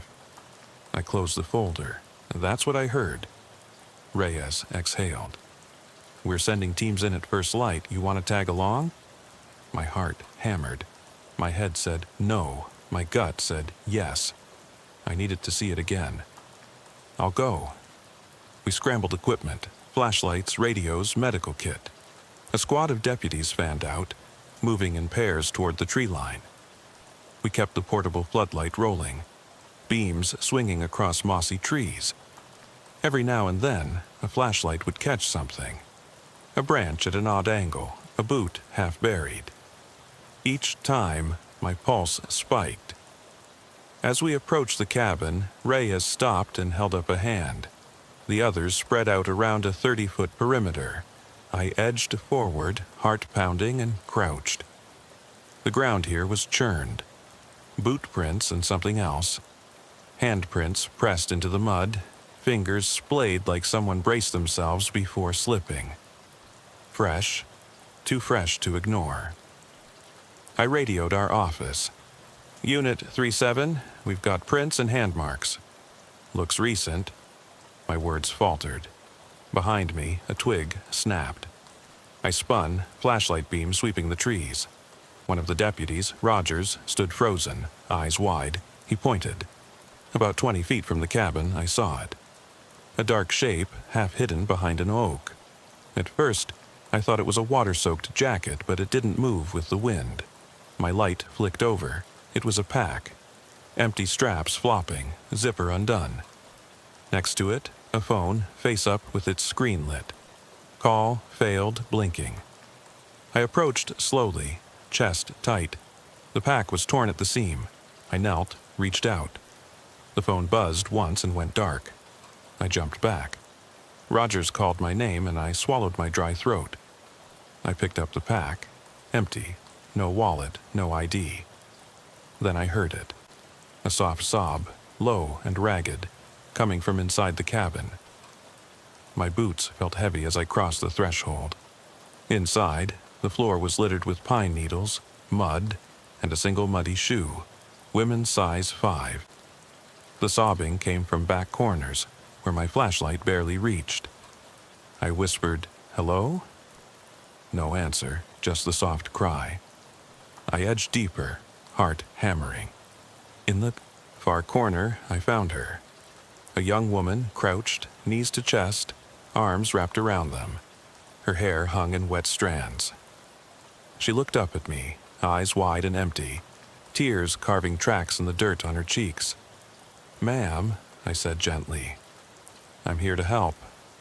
She stared at me without blinking. She was so pale, her lips blue from the cold. I knelt down. "Can you stand?" She nodded once, slowly, and rose unsteadily. I reached out and she collapsed into me. I felt her chest trembling, her breath shallow. I lifted her into my arms. As I turned to leave, a piece of paper fluttered at my foot. A yellowed slip clipped to the wall behind her, edges curled, covered in tiny, cramped handwriting. "Thank you for coming. I needed someone to know. Don't let him get away." I glanced back at her. Her eyes locked on that note, confusion and fear swirling. I tucked her into the deputy's arms and grabbed the note. It smelled of damp paper and pine resin. I radioed dispatch. "We've got the subject. Send EMS and VIC unit. Also, I found this, possible evidence." I tore off the note and slipped it into an evidence bag. As dawn crept in, our teams swept the woods. They recovered footprints, male prints, leading away from the cabin, deeper, then suddenly stopping. No body, no signs of struggle. Just the forest, silent again. I stared at the evidence bag, hands trembling. That note, who wrote it? Who was him? The call logs still showed the dead logger's number as caller ID. The woman identified herself as the missing hiker, but she had no recollection of how she got there, only fragments. A voice, footsteps behind her, water seeping into her shoes as she ran. They let me write a new report, this time careful, by the book. But when I returned to the station to file it, the form was blank. The folder was gone. I asked around. No one had seen it. They said we'd close the case on the hiker rescue. No follow-up needed. So I keep the note, the pack, and the answerless questions in my locker. Every night I wonder how many calls went unanswered, logged and wiped, stories I'll never know. I lean into my recorder now, in this motel room, rain pattering on the shingles. I turn it off, and in the silence I hear that sob again. Soft, still echoing in my mind. The next night, I found myself back on Ranger Road just before midnight. I'd driven past the roadside motel twice, convinced I'd left something behind, though I hadn't. My cruiser's headlights carved two bright arcs through the misty black, and the wipers swished in a steady rhythm, almost comforting, almost like the beating of a pulse in an empty chest. I parked roughly where I had the first night, doors still crusted in mud from chasing those phantom prints. The recorder lay on the dash. I flipped it on so its red LED glowed in the dark, a promise that this run would be documented. I stepped out, uniform jacket zipped tight, boots squelching in the mud. The rain this time was lighter, just a steady drizzle, but every drop felt deliberate, as if the sky itself was pressing down on everything beneath. I paused at the edge of the road, breath visible in the beam of my flashlight, and listened. There was nothing but my own boots shifting, the distant rat-a-tat of rain on leaves, and the forest's low hum. I started toward the cabin, the one whose name I refused to mention, where the missing hiker had been found, or, more accurately, rescued. As I walked, my mind replayed her hollow eyes, the note pinned to the wall. "Thank you for coming. I needed someone to know. Don't let him get away." My hands had trembled holding that evidence bag. I wondered who he was, who needed someone to know, and why the radio log still showed a caller who died years before. The footprints were faint, but there, leading from the patrol road's edge, past the campsite ring, to the cabin door. I knelt, brushing mud aside.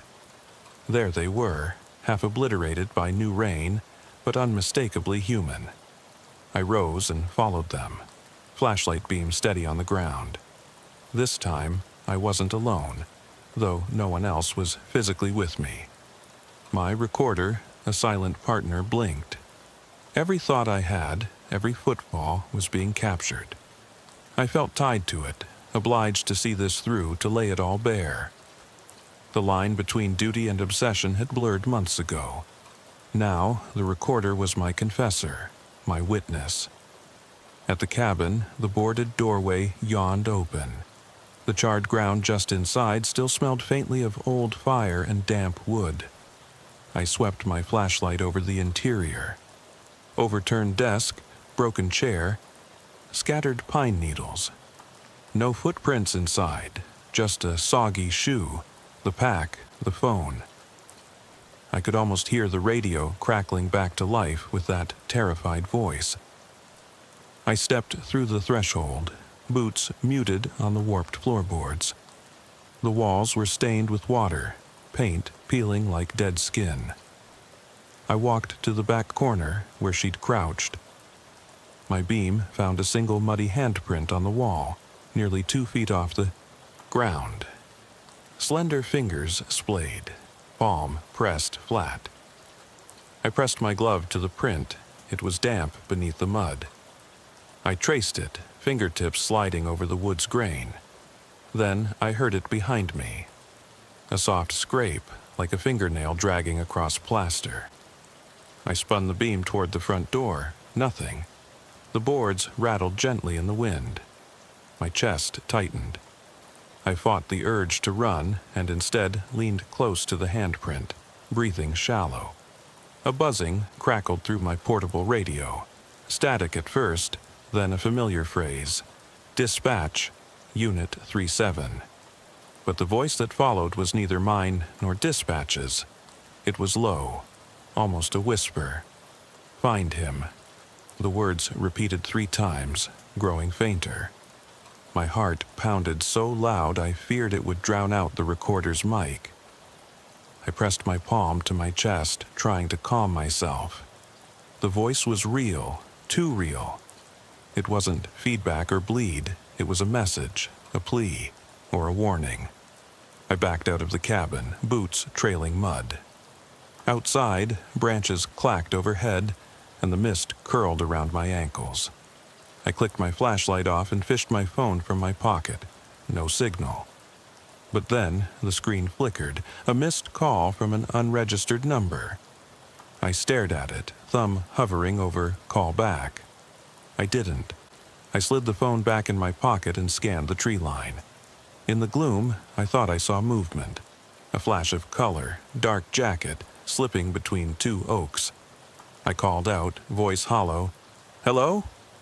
County Sheriff, no answer. I clicked the recorder to pause, then play, and heard my own voice confess.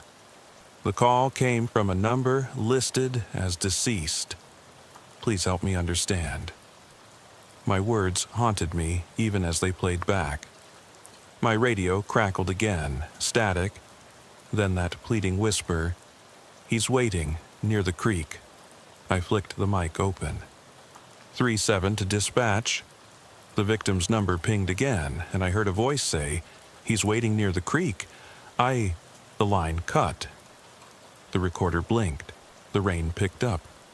I shivered.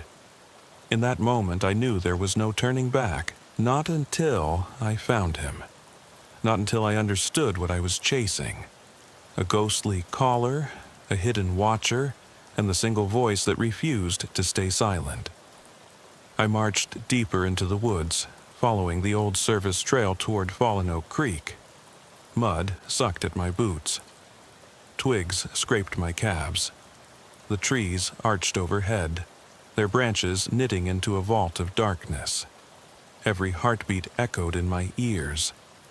I reached a clearing where the creek gurgled under a fallen log, its water swollen from the rain. The beam of my flashlight trembled as it settled on fresh footprints leading down to the creek bank. I knelt, inspecting, deep impressions, like someone knelt to wade. No return prints. They ended at the water's edge. I rose slowly, camera hot in my hand, my effort to document everything, an insurance policy against erasure. My flashlight caught on a glint at the water's edge. A silver locket, half buried in mud, its chain broken. I held it up. On its front, a tiny engraving. Initials matching those of the missing logger, the one whose number still pinged through the system, RM. The iron taste of dread filled my mouth. I clipped the locket into an evidence bag and nodded to myself. This was it. The proof that caller and victim were intertwined in ways no report could explain. I turned back toward the trail's entrance, but then froze. Across the creek, beyond where my light could reach, I heard it. A soft exhale, like a breath held too long. And then a footstep on wet leaves just out of sight. I stepped forward, voice low. "I'm here to help." My words echoed, swallowed by the forest. Silence fell. Then the recorder blinked off. I didn't press stop. I just stood there, chest heaving, waiting and hoping to hear that whispered reply again. The air felt thicker as I pushed past the fallen log that marked the creek's edge, my coat soaked through and clinging, the mud clinging even more. With every step, the beam of my flashlight cut through the mist in jagged spurts, revealing slick roots and waterlogged ferns. My boots left prints that filled almost immediately with rainwater, as if the woods wanted to erase every trace of me the moment I passed. The locket in my pocket felt like a weight against my leg, its cool metal a constant reminder of RM, the logger who never came home, whose number haunted the dispatch system. I followed the footprints uphill, away from the creek's burble, onto a narrow ridge that overlooked a small clearing. The trees here were straighter, the canopy higher, letting in enough pale moonlight that the mist looked silver against the dark trunks. Up ahead, I saw the glint of another object, this one half buried in the loam. So I knelt down and dug it out with gloved fingers. An old, cracked pager, its belt clip rusted. The screen was dark, the device dead. But taped to its back was a yellowed scrap of paper, the ink so faded I had to scrape it gently. Tell him I'm sorry. No signature, no date. Just 3 words in a messy scrawl. My heart raced. What sorrow? Whose apology? I slipped it into the same evidence bag as the locket, tucking both items against my chest. My breath caught in my throat when the forest shortly after answered with a low, resonant groan, like a tree settling under some unseen weight. I pressed on, knowing the ridge curved down toward an old logging trail I'd passed weeks before. That trail ran parallel to Ranger Road, but was abandoned nearly 20 years, overrun now by brush. Still, deputies used it sometimes for training runs, so it was on the map. I reached the buried trailhead just as the recorder blinked, its mic picking up the faint crackle of static from the direction of the creek, even though my radio was off. I crouched behind a mossy stump, every sense straining.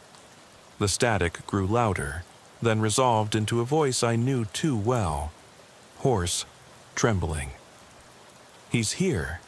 I can see him. It paused, like the speaker lost nerve, then whispered, "He's waiting in the shelter." I tugged the map from my jacket, a creased photocopy with little S marks indicating old emergency shelters built for hikers. One of those was a half-collapsed lean-to about 3/4 of a mile northwest, tucked among hemlocks. That was where the footprints seemed to head. I memorized the route, slid the map back, and moved out. The forest closed in as I descended the ridge. Branches scraped my shoulders, and the fog thickened to a damp veil. My flashlight beam barely reached the next step in front of me. I repeated the words, replaying in my mind. He's waiting in the shelter. Why shelter? Why that spot? The questions piled up, but the woods offered only echoing silence in response. I came to a fork in the old trail, one path sloping down to a dry creek bed, the other turning uphill. The footprints led uphill, so I pushed through brambles, tearing my jacket sleeve, until I saw the lean-to's framework. 4 logs propped against a fallen tree, its roof half collapsed, the whole thing moss-covered and dark. A perfect hiding place for anyone wanting to remain unseen. I switched off the recorder briefly to gather my breath, then clicked it back on. My hand trembled as I approached. Inside, the fallen branches were scattered like a cradle of broken bones. I swept the beam across the interior and froze. Against the far wall, scrawled in charcoal on the wood's water-stained surface, was a phrase. Not all ghosts are dead. Beneath it, fresh scratches in the wood, gouged by a sharp object, maybe a knife tip, formed an arrow pointing to the right, toward the shelter's dark inner recesses.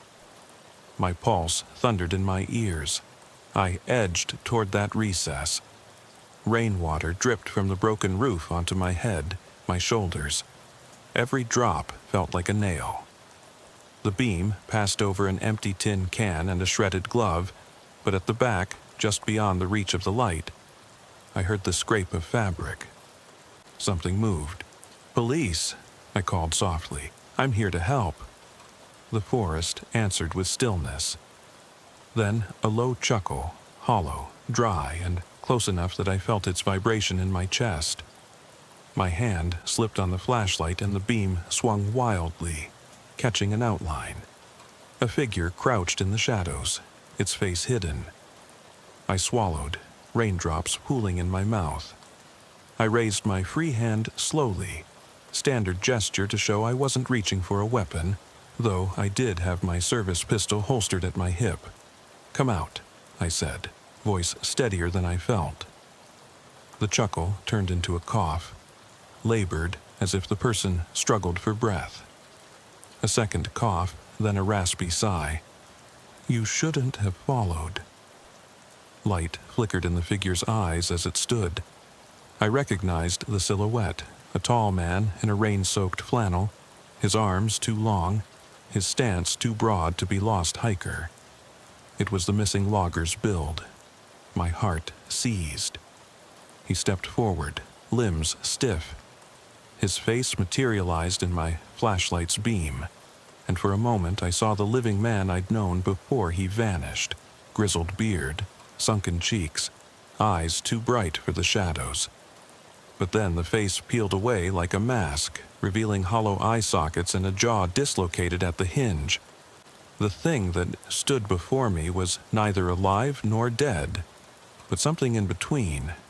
Broken, wrong. I slammed the flashlight down, switching to my pistol light. The beam was harsh, white, slicing clean across his chest. And the body vanished. The beam illuminated only empty air and the splintered lean-to behind him.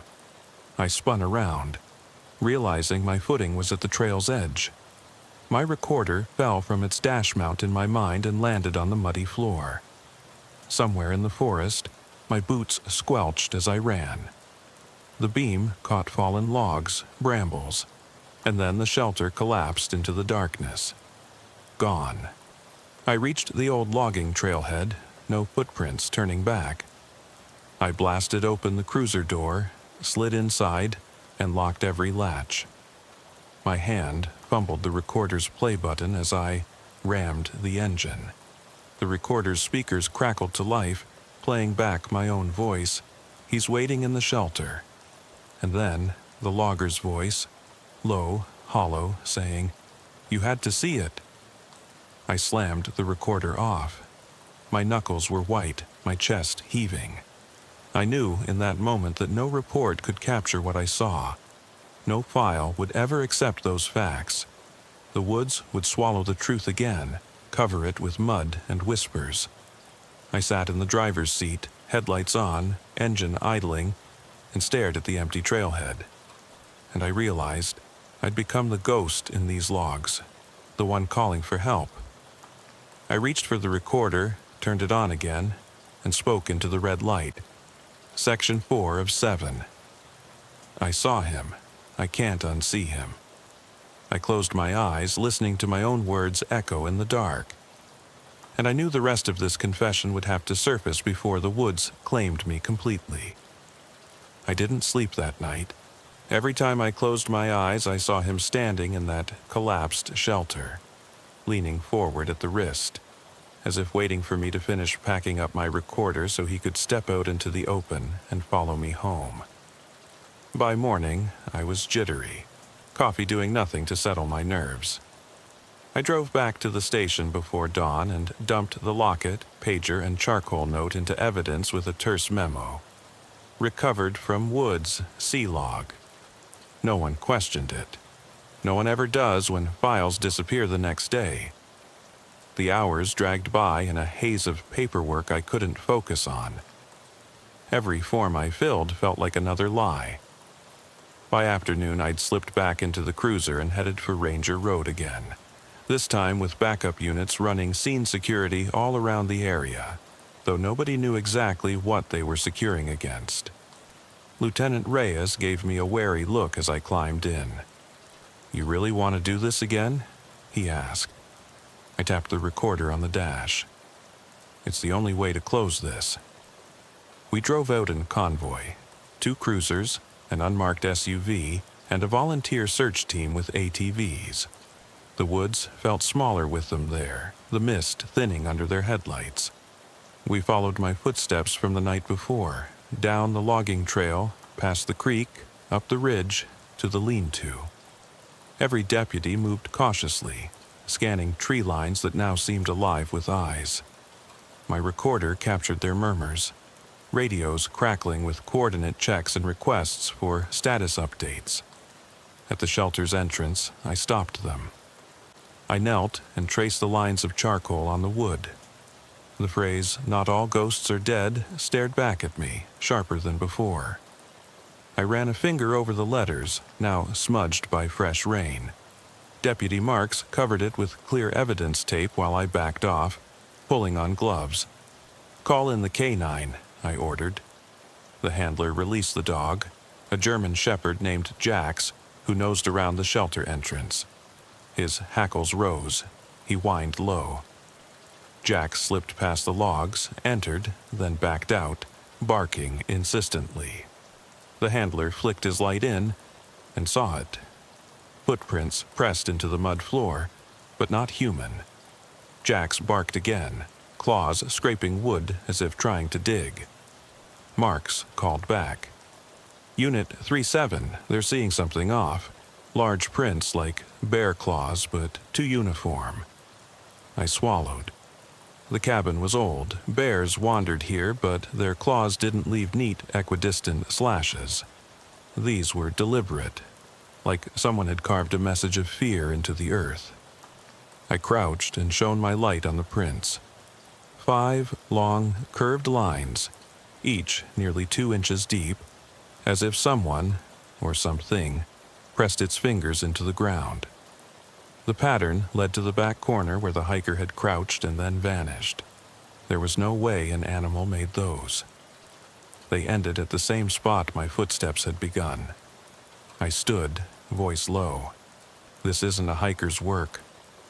Reyes nodded. "We got you," he said, voice quiet. "Let's get out of here and regroup." But as I turned, the recorder blinked. I heard a soft rustle behind me, like fabric sliding over wood. I spun, flashlight sweeping the logs. Nothing moved. Still, I had the strongest impression that we'd been watched by something crouched just out of sight, waiting. We cleared the area systematically. Every deputy combed the brush within a 40-foot radius. We found litter, old food wrappers, a cracked thermos, but no person, no body, no journal, nothing. Just the shelter, the prints, the void.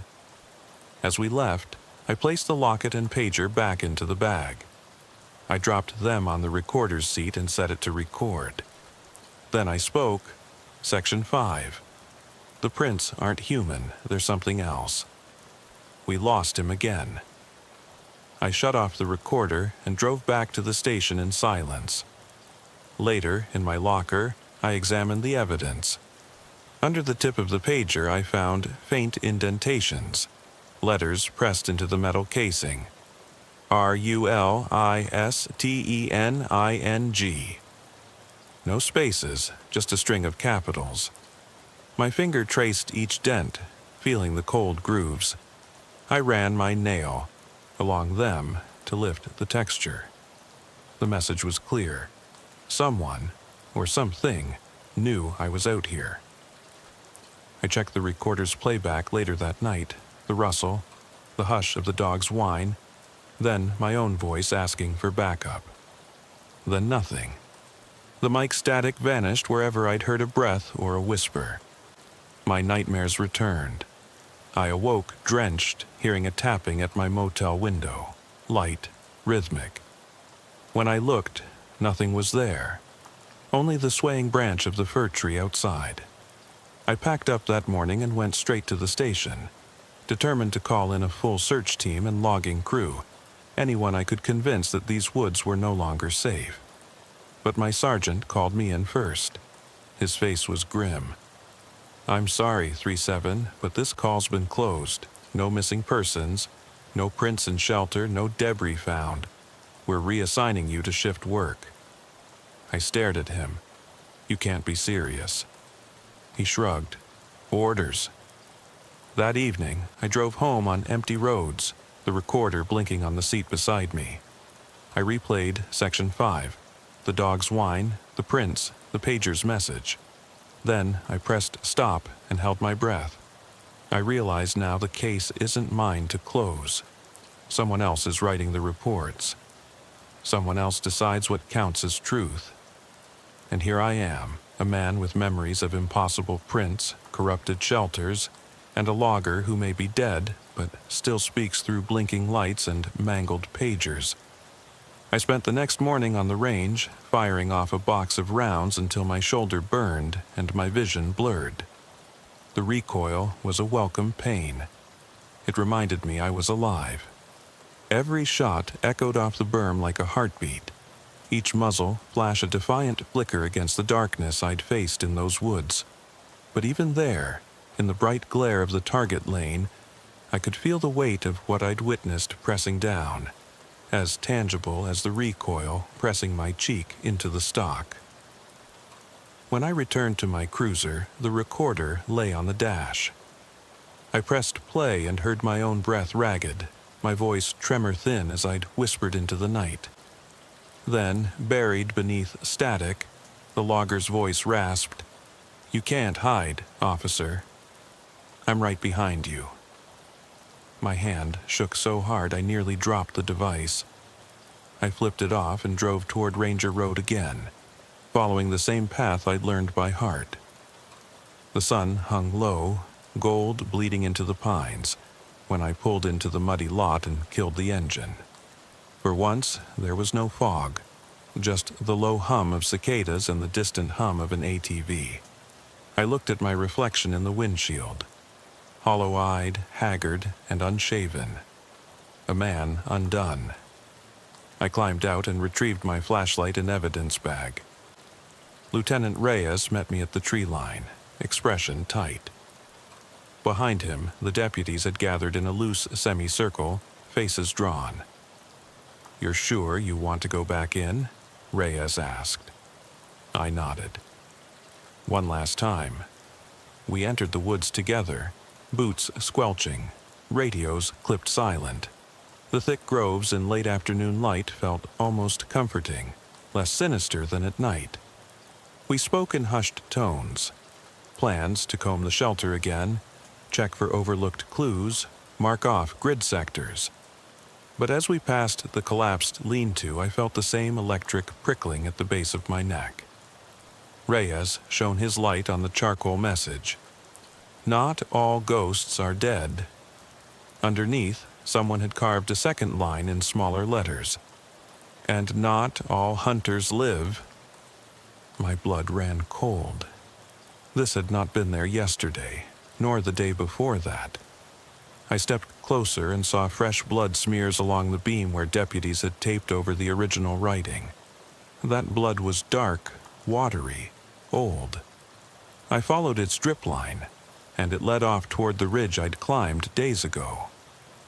I radioed Reynolds, our evidence technician, who collected a swab. Then, almost without thinking, I followed the blood trail uphill, leaving Reyes calling after me. The trail wound between charred stumps and mossy boulders, the drops spaced far apart, as if the bleeding figure limped. The further I went, the fainter the light became, until I passed beyond the searchlight's reach and into gathering dusk. I came to the ridge's crest, my boots sinking in wet pine needles, and froze. Down below lay the creek, silver bright in the last rays. And there, at the edge, huddled in the shallow water, was the torn suit of a patrol vest, its name tag intact, 3-7. Water dripped from its seams. Inside the vest's pockets, I saw my wallet, my badge, my service pistol, none of which I'd left behind, none of which had ever gone missing. A guttural noise behind me made me spin. Reyes and 2 deputies appeared on the ridge, their lights dancing across the trees. "What the hell is that?" one called. I didn't answer. I stared at my vest as it slipped further into the creek, and then I saw it. A hand reaching out from the water, pale and rigid. It was missing its middle finger. The recorder, heavy in my pocket, vibrated with an incoming call. No caller ID. I pulled it out. The screen showed, "Incoming, unknown." I dropped the vest and dove into the creek. The water was icy. but adrenaline numbed the cold. I grabbed the hand and yanked. The rest of the body followed. Clothing soaked through, face half submerged, eyes cataract clouded. I flipped the figure onto its back. The light from my flashlight caught a name embroidered on the collar. K. Rogers. Deputy Rogers, alive. Alive until this moment. The man coughed, water spitting from his mouth. His uniform was soaked and shredded. "They took my radio," he rasped. "They made me silent." He tried to lift a hand. I grabbed his wrist. His pulse fluttered, weak but there. I waded backward to shore, dragging him free. Reyes and the other deputy pulled Rogers onto dry land and began first aid. I retreated a few feet, only then noticing the recorder still ringing in my pocket. I answered, 3-7 here. Silence. Then a whisper so soft I thought I'd imagined it. "Thanks for coming." I turned, flashlight sweeping across the clearing. No one was there except Rogers on the ground, and the deputies clustered around him. Up the ridge, beyond the trees, the shelter stood empty as before, boarded and silent. I pressed the recorder to my lips and spoke. "This is Section 6. Deputy Rogers is alive, barely. They turned him loose to be found. He doesn't remember much, only that the woods spoke to him, that he heard a voice. 'You are both prey, my friend.'" I looked at Reyes, whose face was pale in the dying light. "We need to pull everyone out," I said. "Now." He nodded and called it in. As the deputies radioed responses, I slipped the recorder off and turned it on again, letting it capture the last echoes of daylight and the soft groans of an officer clinging to life. Then I shut it off, slipped it into my coat and guided Rogers to the cruiser. As we left, I glanced back at the ridge, at the shelter high above, still waiting in silence. Dawn was still hours away when I finally climbed back into the cruiser. Boots caked with mud and blood, Rogers slumped in the passenger seat beside me. My hands shook as I slid the recorder into the cup holder, its red light dead, though I hadn't pressed stop. I kept it running, capturing the hum of the engine, the rasp of Rogers's breathing, and the distant rattle of branches swaying in the woods behind us.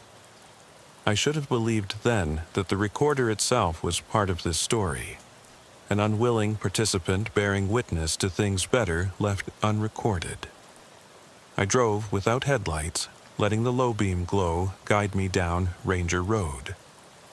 I needed to see those trees one last time, to memorize their silhouettes against the pre-dawn sky, because I wasn't sure there would ever be another patrol here. Every mile between the shelter and the main highway felt like I was fleeing the epicenter of a quake, shaking, unpredictable, ready to collapse. Beside me, Rogers's eyes fluttered open. He winced as the recorder's faint loop of static and half-whispered voices filled the cab. What happened?" he croaked, voice ragged. I glanced at him, guilt twisting my gut. "We found you," I said simply, though I knew it wasn't the full story. He shook his head, confusion clouding his expression. "No, I remember. Them, the shelter, the claws." His voice trailed off. He pressed a hand to his vest pocket, then froze. His hand came away slick with mud and water, yet the pocket was empty. He looked at me, panic rising. "My radio, they took it." My stomach churned. Rogers's unit had been broken off at the antenna, torn from its mount, and tossed somewhere in that lean-to. But between the charcoal messages, the clay-deep claw prints, and the dead pager, every piece of evidence had been systematically scrubbed from the official files. "They did," I admitted, "and they'll do the same to us if we ever go back." I took a deep breath and laid a hand on his arm. "We bring every word of this to the surface. We publish the recordings. We leak the locket image, the pager, the note, the claw marks. We force their hand." I paused, watching his eyes fill with both hope and terror. "We finished this." He nodded, and I flicked on the recorder's mic. Section 7, final entry. My voice was low, hoarse with memory. "We survived, but the woods took pieces of us. Not just our time, our reports, our sanity, but something deeper. The certainty that what we know matters. That someone has to remember." The road curved, leading us to the highway where streetlights glowed. Sterile, lifeless. I hesitated, hand on the wheel, imagining turning back into those trees one more time. The lure of unresolved business tugged at me. A shadow caught in my peripheral vision, a figure watching from the trees, waiting to step back into the clearing. The thought made my skin crawl. In the recorder's loop of static and half-heard voices, I realized there was one detail I had never spoken aloud. One moment I'd kept to. Myself. The night I found the pager tape, before I even hit record, I heard a voice whisper my own name, clear as if someone stood beside me. But I never said it on tape because I convinced myself it was my own mind playing tricks. Now, I'm certain it wasn't. It was him, whatever he is, marking me as the next victim of erasure. The headlights revealed the horizon's first glow. Rogers squeezed my shoulder. "It's not over," he said. And I knew he was right. The trail back into the woods would always be there, waiting. I cut the engine, silence flooding the cab. I reached over, stopped the recorder, but left it flickering on standby. I needed that red light, a reminder that the truth exists, even when they erase it. And here I am, miles from the lean-to, uncertain which path to take next, but knowing I can't abandon this confession. One last unsettling detail. Despite everything, I still hear tapping on my motel window at precisely 2:47 a.m., even though I never checked what room I'm in. I flipped the patrol car into gear and eased onto the narrow service road that led into Pine Hollow.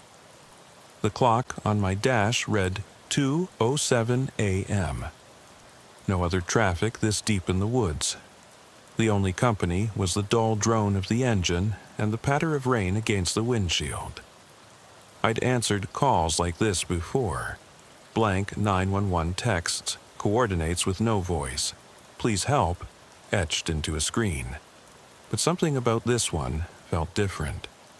Mile marker 3 came up under my headlights, paint peeling off the metal like old scabs, and I slowed.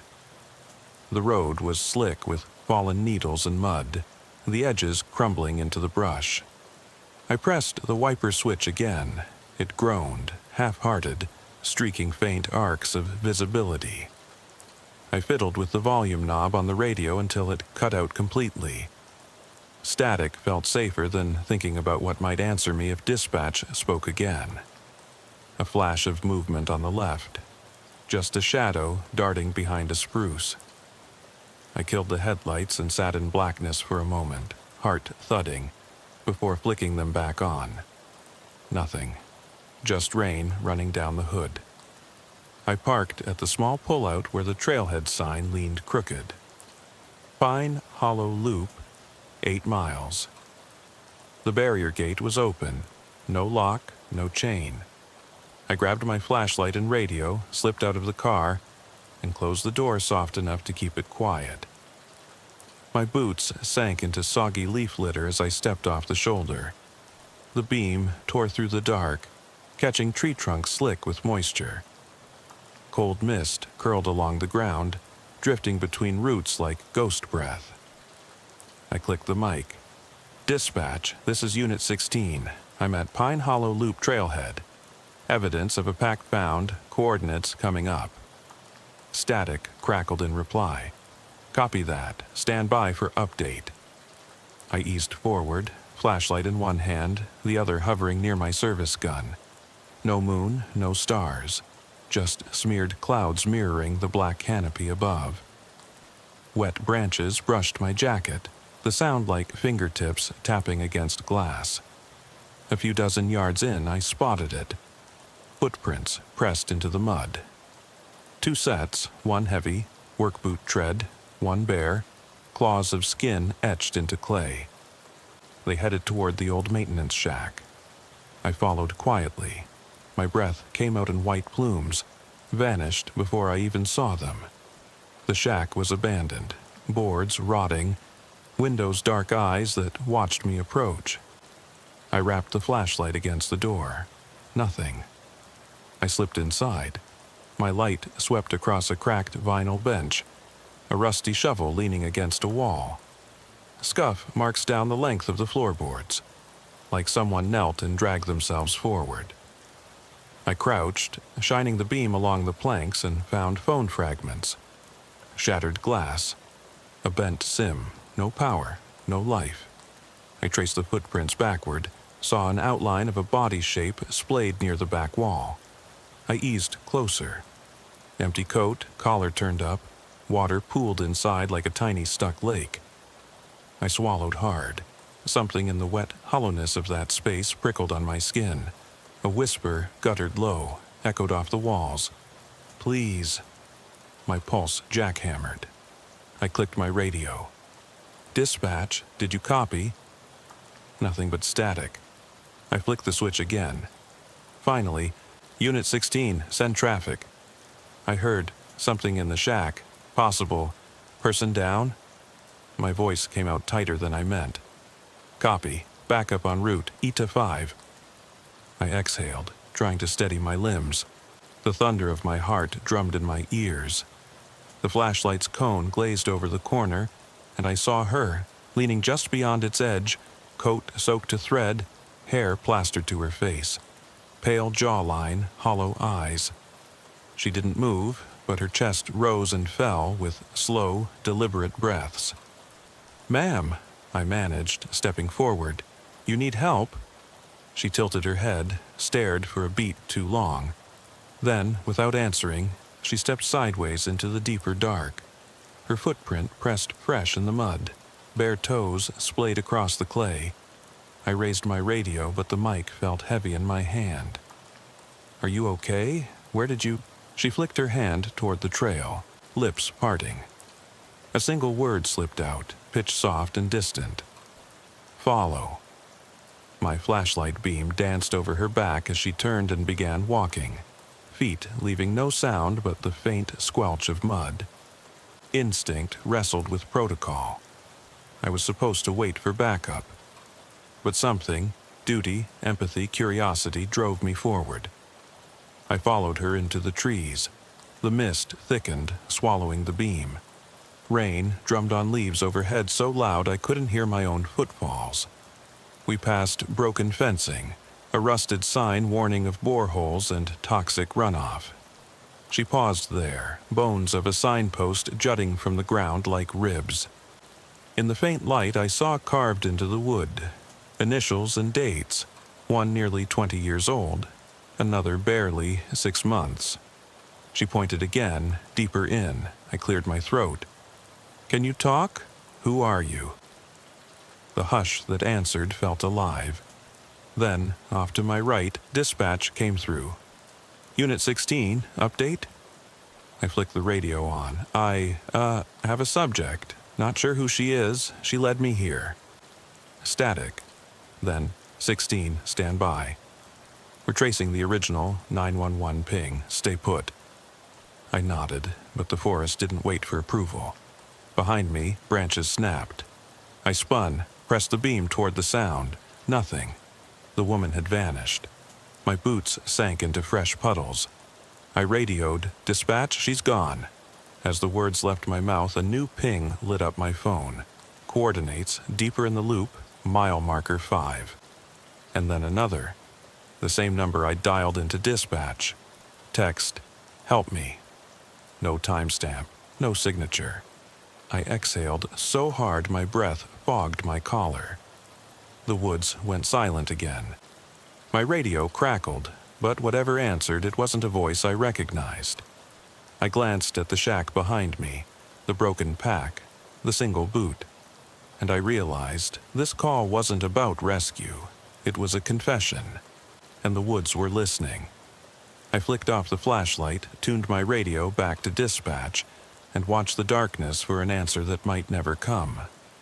I thumbed my radio back to the main channel, voice steadier than I felt. Dispatch, I need a GPS ping on that last text. I'm at the old maintenance shack. Static, then a soft click. Copy, Unit 16, pinging now. ETA backup still 5. I clipped the handset back and stepped forward, flashlight off, relying on the dim glow of my phone screen. The coordinates blinked. 30, 8.7421-89.3915. Roughly 200 yards downhill, where the trail curved into a stand of cedars. Everything beyond felt empty. No sign of her, no track of boots or bare feet. Just ancient trees and a hush so deep it thrummed in my ears. I started downhill, each foot careful on sodden earth. Rain dampened the undergrowth. Ferns brushed my knees. The air smelled of pine resin and rot. My breath echoed in my own head. Then, halfway down, I heard it. Radio chatter far off, too muddled for words, like two voices colliding in static. I snapped off my phone, heart thumping. It wasn't our frequencies, that much I knew. At the bend, the trail opened onto a shallow depression, a dry creek bed filled with black water. I edged around it, found a fallen log to bridge the gap. As I crossed, a scraping sound came from upstream, a low scrape like metal dragged over stone. I clicked on my flashlight, beam sweeping the bank. An old campsite, rusted barrels, charred fire ring, a tarpaulin draped over a stump. Nothing alive. But the tarp quivered once, as if something moved beneath. "Hello?" I called, voice low. No answer. I edged closer, bent to lift the tarp's corner, and froze. Beneath it lay a journal, pages mottled brown. I flipped open to the first entry. Name scrawled at the top, R.A. Miller. Date, 9 years ago. The ink had bled, but the words beneath were legible.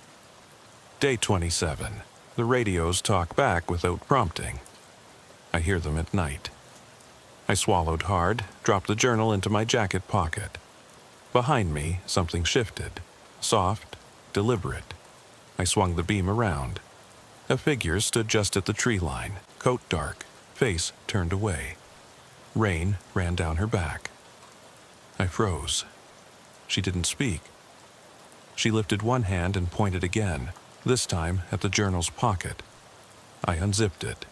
Inside, the broken cell fragments lay next to a single, battered flashlight.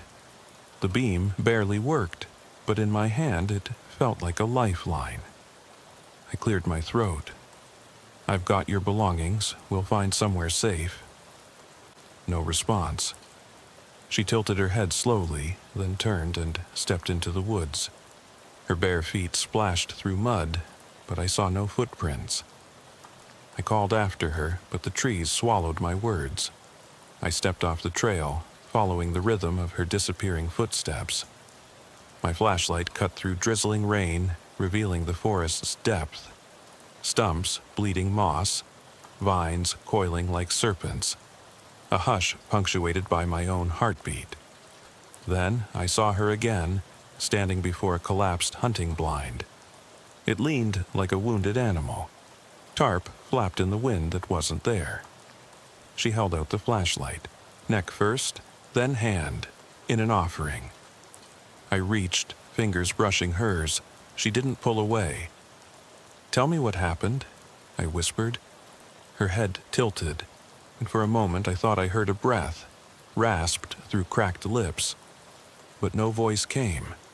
She dropped her hand. The flashlight clattered into mud, beam swinging wildly.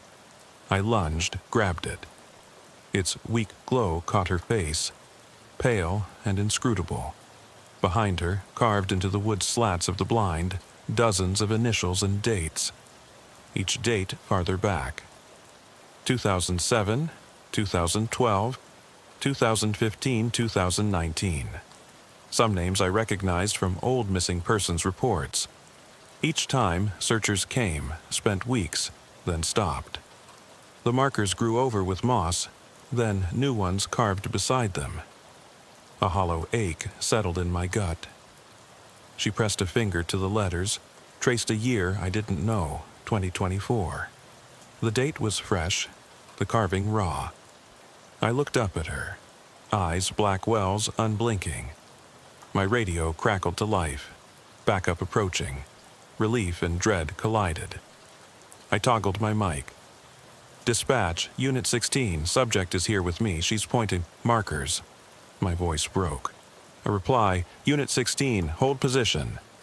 Officers at your grid in 2 minutes. I pocketed the journal, clipped my radio. The forest settled again. Rain slowed to a whisper. She backed into the shadows, shape melting into the trees. I lifted the fallen flashlight. Its beam cut a narrow path through darkness and pointed toward the hollow. I waited, boots cold, breath visible in sudden chill. The beam shook as I gripped it tighter. I realized then that nobody came to rescue me. I was alone again, following footprints that led nowhere, chasing a confession I couldn't file. When the headlights finally cut through the trees, I turned, leaving the hollow and its carvings behind.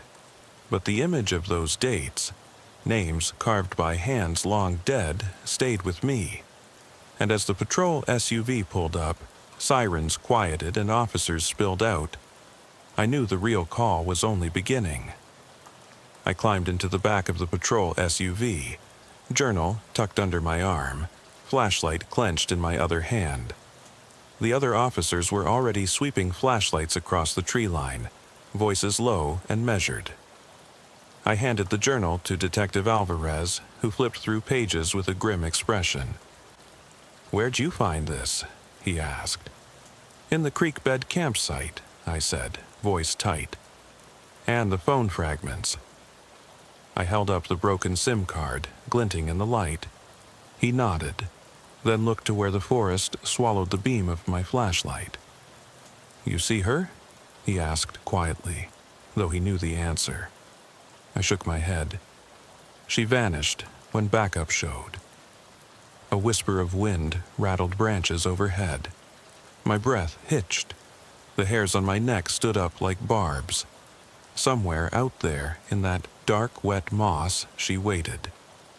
I wanted to believe she was gone, or never there at all. But nothing about that night made sense except that it haunted me. Alvarez closed the journal and handed it back. "We'll need this at the station. For the report, I tucked it away." "There's no report for this," I said. "Not in any file. Those markers, years of disappearances, they never made it into the system." He didn't argue. He just nodded and stepped away with 2 uniformed officers, talking in hushed tones about search grids and missing persons protocols. I stayed by the open door, staring into the trees. My radio lay dead in my pocket. No pings, no calls, nothing but memory and rain. The temperature had dropped again. My breath puffed in short bursts. I rubbed my arms, wishing for the cabin's stale heat or the car's defrost vent. Something slid through my mind. Regret. That first night, I'd killed the headlights, stepping into silence with only a cell ping to guide me. I'd wanted to help. Hell, I always wanted to help. But out here, help was just another word for danger. A faint rustle drew my gaze. Just past the reach of the beams, a shape stood framed by tree trunks. Pale, silent, watching. She wasn't moving, but neither was the world around her. Time thinned there, like the split second before thunder cracks. I swallowed. "Hey," I called softly. "I'm still here." She raised an arm and pointed, down the slope, where a shallow depression hid beneath ferns. The hollow, the hunting blind, the carved names. It all bled together in my mind. I realized that even if we brought in every unit, mapped every inch, that spot would swallow them whole, mind and body, until there was nothing left but initials on wood. I clicked the flashlight on, sweeping the beam.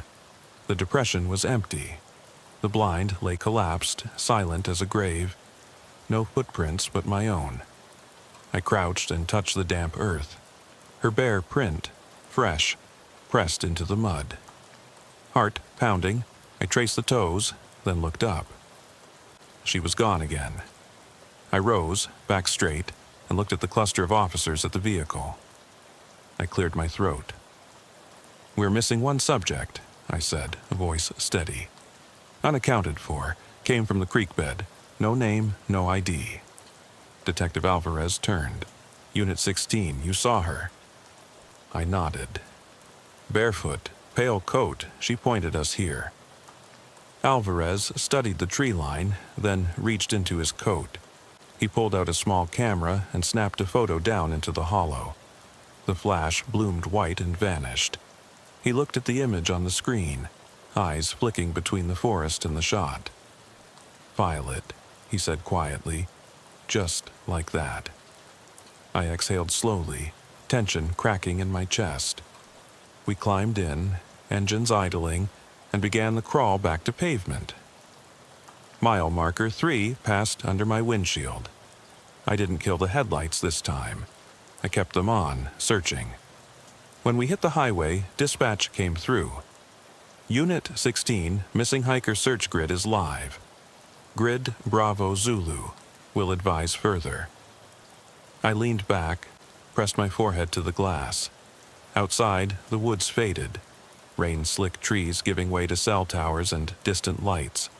And still, in my mind, I saw her standing at the forest's edge, finger lifting to point at something I couldn't file. A wound in the earth that never closed.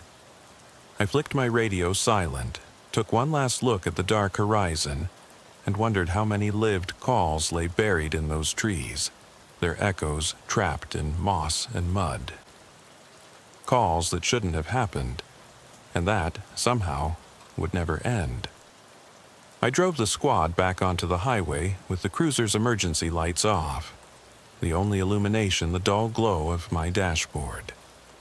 The rain had eased to a steady drizzle, and the windshield wipers moved in their tired mechanical rhythm. Detective Alvarez sat beside me, flipping through the journal's soaked pages, eyes narrowed in that way professionals do when wrestling with things that don't make any sense. In the back seat lay the broken SIM card in a small evidence cup and the battered flashlight, its beam flickering with each jostle over the uneven road. "Unit 16, dispatch said, cracking over the mic. "Grid Bravo Zulu is assigned for the search. We've got teams combing the creek bed and cabin sites. ETA 5 minutes. Any updates?" I hesitated, my knuckles whitening on the wheel. Negative visual, subject unaccounted for. I cleared my throat. "I need a welcome wagon at Pine Hollow Loop, please. We're going to need to close that section off until we figure out what's in those markers." Dispatch acknowledged. I flicked the mic off, then exhaled, low and long. The weight in my chest felt cataloged in the journal's pages, names and dates scrawled over years, each one a life lost to those woods. I thought of Sarah, of R.A. Miller, of the unnamed hikers whose initials only lived on rotting wood. We'd driven miles of gravel roads to find their echoes. Now we were meant to hunt an empty space. Alvarez leaned forward. "You all right?" he asked, voice softer than he intended. He shoved the journal across the console so I could see. "You've been carrying this since before I got here." I picked it up, tracing the spiral binding with a fingertip. Rain clung to the cover like tears. "I'm fine." My voice came out flat. "But someone needs to see this. You saw those carvings. Every missing person right there. And that last date, 24, was fresh. Like she was marking time, not drifting." He closed the cover gently. We'll log it as evidence. I want to cross-reference every cold case file. If these are legit, we're looking at years of suppressed reports." I nodded, keeping my eyes on the road. Headlights cut through the drizzle, sweeping past roadside reflectors. Mile marker 6 passed. The trees thinned as we neared civilization, but the sense of watching faded too slowly. I glanced at the rearview mirror. The back seat was empty save for the flashlight beam pointing at the ceiling, its low hum like a dying breath. We turned off the highway into town, neon signs flickering through a wet glass. Diner, motel, bait shop. The station loomed ahead, its fluorescent lights a sterile promise. Alvarez killed the siren, and the cruiser slipped into the lot. I killed the engine, and the world went quiet, save for the soft drip of water from my coat. We stepped out together, boots squelching on concrete. The evidence tech was setting up markers around the cabin entry gate back on Pine Hollow Loop. Uniformed officers stood by a grid map clipped to a tripod. Everything here was orderly. Everything out there was chaos. I felt the pulse of the woods like a second heartbeat still thumping beneath my ribs. Alvarez shook his head. "That place," he said. "We found no footprints but yours, right? She was real. Or some version of real." He looked past me toward the fading tree line. "That woman, she gave you the journal and phone bits. She led you there, then she vanished." I rubbed my face, stinging with cold and exhaustion. I don't know what she was. A trail ghost? An echo? But she was in pain, same as everyone whose name's carved in that blind. He studied me. "You're coming to the station with me. You need to give a statement. Fresh eyes on old losses." He gestured toward the doorway. "I'll let you hit the locker room first. Get dry." I offered a short nod and followed him inside. Fluorescent lights buzzed overhead, scattering shadows across worn linoleum. The hallway smelled of coffee, bleach, and burnt toast from the break room. I swallowed down a ragged breath and pulled off my coat. Water sluiced onto the floor. A secretary peeked up. I gave a tight-lipped nod. I passed the locker room door and found my old locker. My name stenciled in white on the chipped black steel. Inside, I peeled off wet layers, shirt, uniform, undershirt, until I stood in my scuffed boots and pants soaked to the skin. I grabbed a spare shirt and clean socks from my kit and slid into fresh gear. The locker mirror showed the face of someone who'd seen too much. Gray in the temples, eyes ringed with dark shadows, jaw set too tight. I ran a hand through my hair and took a breath.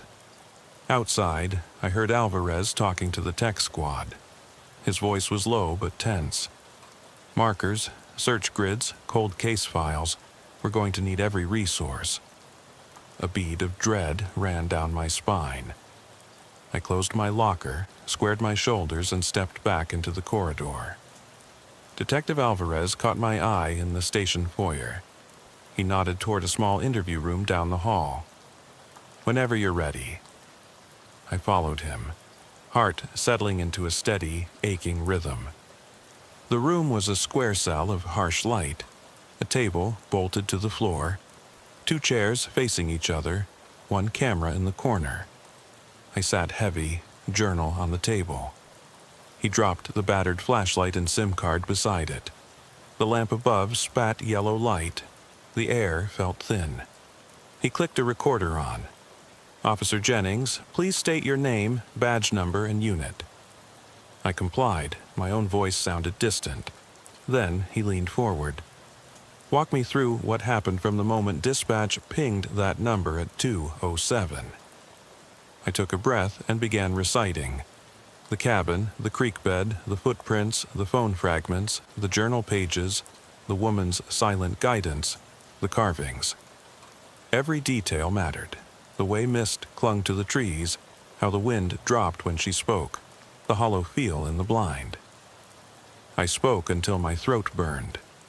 When I finished, Alvarez sat back, eyes on the recorder's blinking red light. "Anything else?" he asked softly. I closed my eyes. In the darkness behind my lids, I saw her one last time. Pale face turned away, finger lifted, pointing at the hollow. I shook my head. "No." He clicked off the recorder. "We'll need you for follow-up, to identify any names in the file that we cross-reference. You've seen something extraordinary. We have to treat it seriously." I nodded. I stood, the chair scraping metal against linoleum. My legs felt like lead. I tucked the journal under my arm and headed for the door. On my way out, I paused at a bulletin board pinned with mugshots, missing persons flyers, wanted notices. Faces stared back. Some long gone, some still hoped for. My eyes fell on one photo. A woman in a white dress, standing barefoot on a trail, eyes distant. The flyer said, "Missing since May 12, 2024. Last seen on Pine Hollow Loop." The name, Emily Reynolds. My gut bottomed out. That had to be her, the woman who led me, who vanished. Emily Reynolds, file closed as runaway. No address, no contacts. The case went cold within a week. Everyone moved on. I stepped away, shoulders heavy. Outside, the sky was pale, rain broken, dawn creeping. I climbed back into my cruiser alone. Hands on the wheel, I stared at that bulletin board image printed on my mind. Emily's eyes were empty but pleading, as if she expected me to understand. I sat in the cab until the gas gauge ticked down near empty, then started the engine and drove out into the thinning mist. The station receded behind me. Evidence locked up, searches underway. But the woods remained dark and patient, holding secrets no report could capture. I parked by my house, lantern lights on the porch. My wife would have left the porch light on, she always did for me. Inside, walls would be warm, faucet dripping, cats curled on the rug. I didn't go in. Instead, I sat in the car until the sun broke through clouds in pale beams, warm for a moment, then gone. I thought of Emily, of all the lost names in that blind, the heartbreak of markers carved by hands long silent. Every shift for the next week, I checked that bulletin board, watched search grids move across maps, read through case files reopened. I filed my report, but it felt like a confession into empty air. No matter how many pages I wrote, I couldn't capture the hush of those woods, the way her finger pointed at nothing that made sense. At night, I kept my recorder on the nightstand. I spoke into it, recounting details no one asked for. The soft creak of the shack door, the way the mist rolled like waves, the flash of initials carved into wood. I saved each file, time-stamped, all beginning with, "It started with a ping." And when sleep finally came, light, fragmented, I dreamed of those trees. Pale trunks drifting away, Emily's face in the darkness, her lips opening without voice. I woke with the taste of cold on my tongue, and the recorder glowing red in the dark. Because some calls aren't meant to be answered, they're meant to be remembered. And out here in the hush beyond headlights, the lost speak in whispers we can't ignore, even when there's no one standing there to hear. I backed out of the driveway before dawn and drove straight for Timber Creek Road. The station was already awake, lights on in the briefing room, the hum of computers bleeding through the walls. I parked in my usual spot, heart still thudding from the night's climb back to consciousness. Detective Alvarez was already inside, poring over the grid maps we'd set up the evening before. He looked up as I came in, eyes bloodshot. "Coffee?" he offered, nodding toward a styro cup on the corner of the table. I took it without thinking, the heat searing my palm. We didn't speak for a moment, just let the drip of monitors and the faint squeak of office chairs fill the silence. Finally, I set my recorder on the table and hit play, my own voice, hushed, tense. It told the story again, ping at 2:07, the trailhead, the cabin, the footprints, the creek bed, the journal, the blind's carvings. Emily leading me deeper. I'd listened to it dozens of times, each playback sending a fresh chill through me. Alvarez closed the transcript. We cross-checked every missing persons report for the area. Emily Reynolds, missing May 12th. R.A. Miller, missing July 4th, 2019. At least 7 others, all cold cases. No bodies found, no suspects. Files closed for lack of evidence. He nodded toward the map. Red markers bloomed across Pine Hollow Loop, each representing someone who vanished into the same hollow. I rubbed my temple, the coffee burning cold on my tongue. "We need to get a search team back there," I said. "Convince the captain to send the K-9 unit, aerial drones, the works." Alvarez met my eyes. He's worried about liability. Parish council wants to shut that section down, but there's no proof, just initials carved in wood. We'll need hard evidence before they greenlight a full-scale search. I leaned back, scanning the map. The grid lines crossed the creek, angled over the cabin, then looped back to the trailhead. "Evidence," I muttered. "We've got the journal entries, the SIM card fragments, that battered flashlight. Forensics could pull prints, if we hurry before the rain washes them away." He tapped a pen against his notebook. "I'll pull the warrant. You gather the gear. We'll head in at first light. No rain, clear skies." He stood, stretching. "Get some rest. We move at 0600. I nodded, drained. Instead of heading home, I slipped into the locker room, peeled off my uniform, and changed into plain clothes. Jeans, boots, a dark hoodie. My boots still had mud from the cabin site. I kept them on. I ducked out the back door, jogged to my cruiser, and drove the 3 miles back to Pine Hollow Loop, arriving just as the sky lightened to an ashen gray. I killed the engine and stepped onto the gravel shoulder. The forest greeted me with a cold breath. I checked my watch, 5:45 a.m. Dawn would break any minute. I radioed dispatch on the handheld. "This is Jennings. I'm at the entrance. I'll relay when Alvarez and the team arrive." No response, no need. I clicked it off and lifted my flashlight. Even before the beam cut through the dim, I saw the hollow. A shallow bowl in the earth, rimmed by moss and fern. The hunting blind lay collapsed at the west edge, boards scattered like teeth. Rain from yesterday had pooled in low spots. It was beautiful and terrible. I slipped on gloves and stepped in, careful not to disturb the mud. I shone the light across the blind's timbers. Each carved initial and year was clear. RAM 7419, JL 111512, ER 51224. The letters were crisp, the wood still exposed. I traced my finger along the latest carving, ER. The wet wood gave slightly under my touch, then resisted like a memory pressed into bark. I set my flashlight on a stump and unpacked the evidence kit. Cameras, latex bags, swabs, gloves. I photographed each carving from multiple angles, careful to capture lighting contrast. In the half-light it felt sacrilegious, like photographing gravestones. But this was evidence. A rustle in the brush made me spin. My breath caught.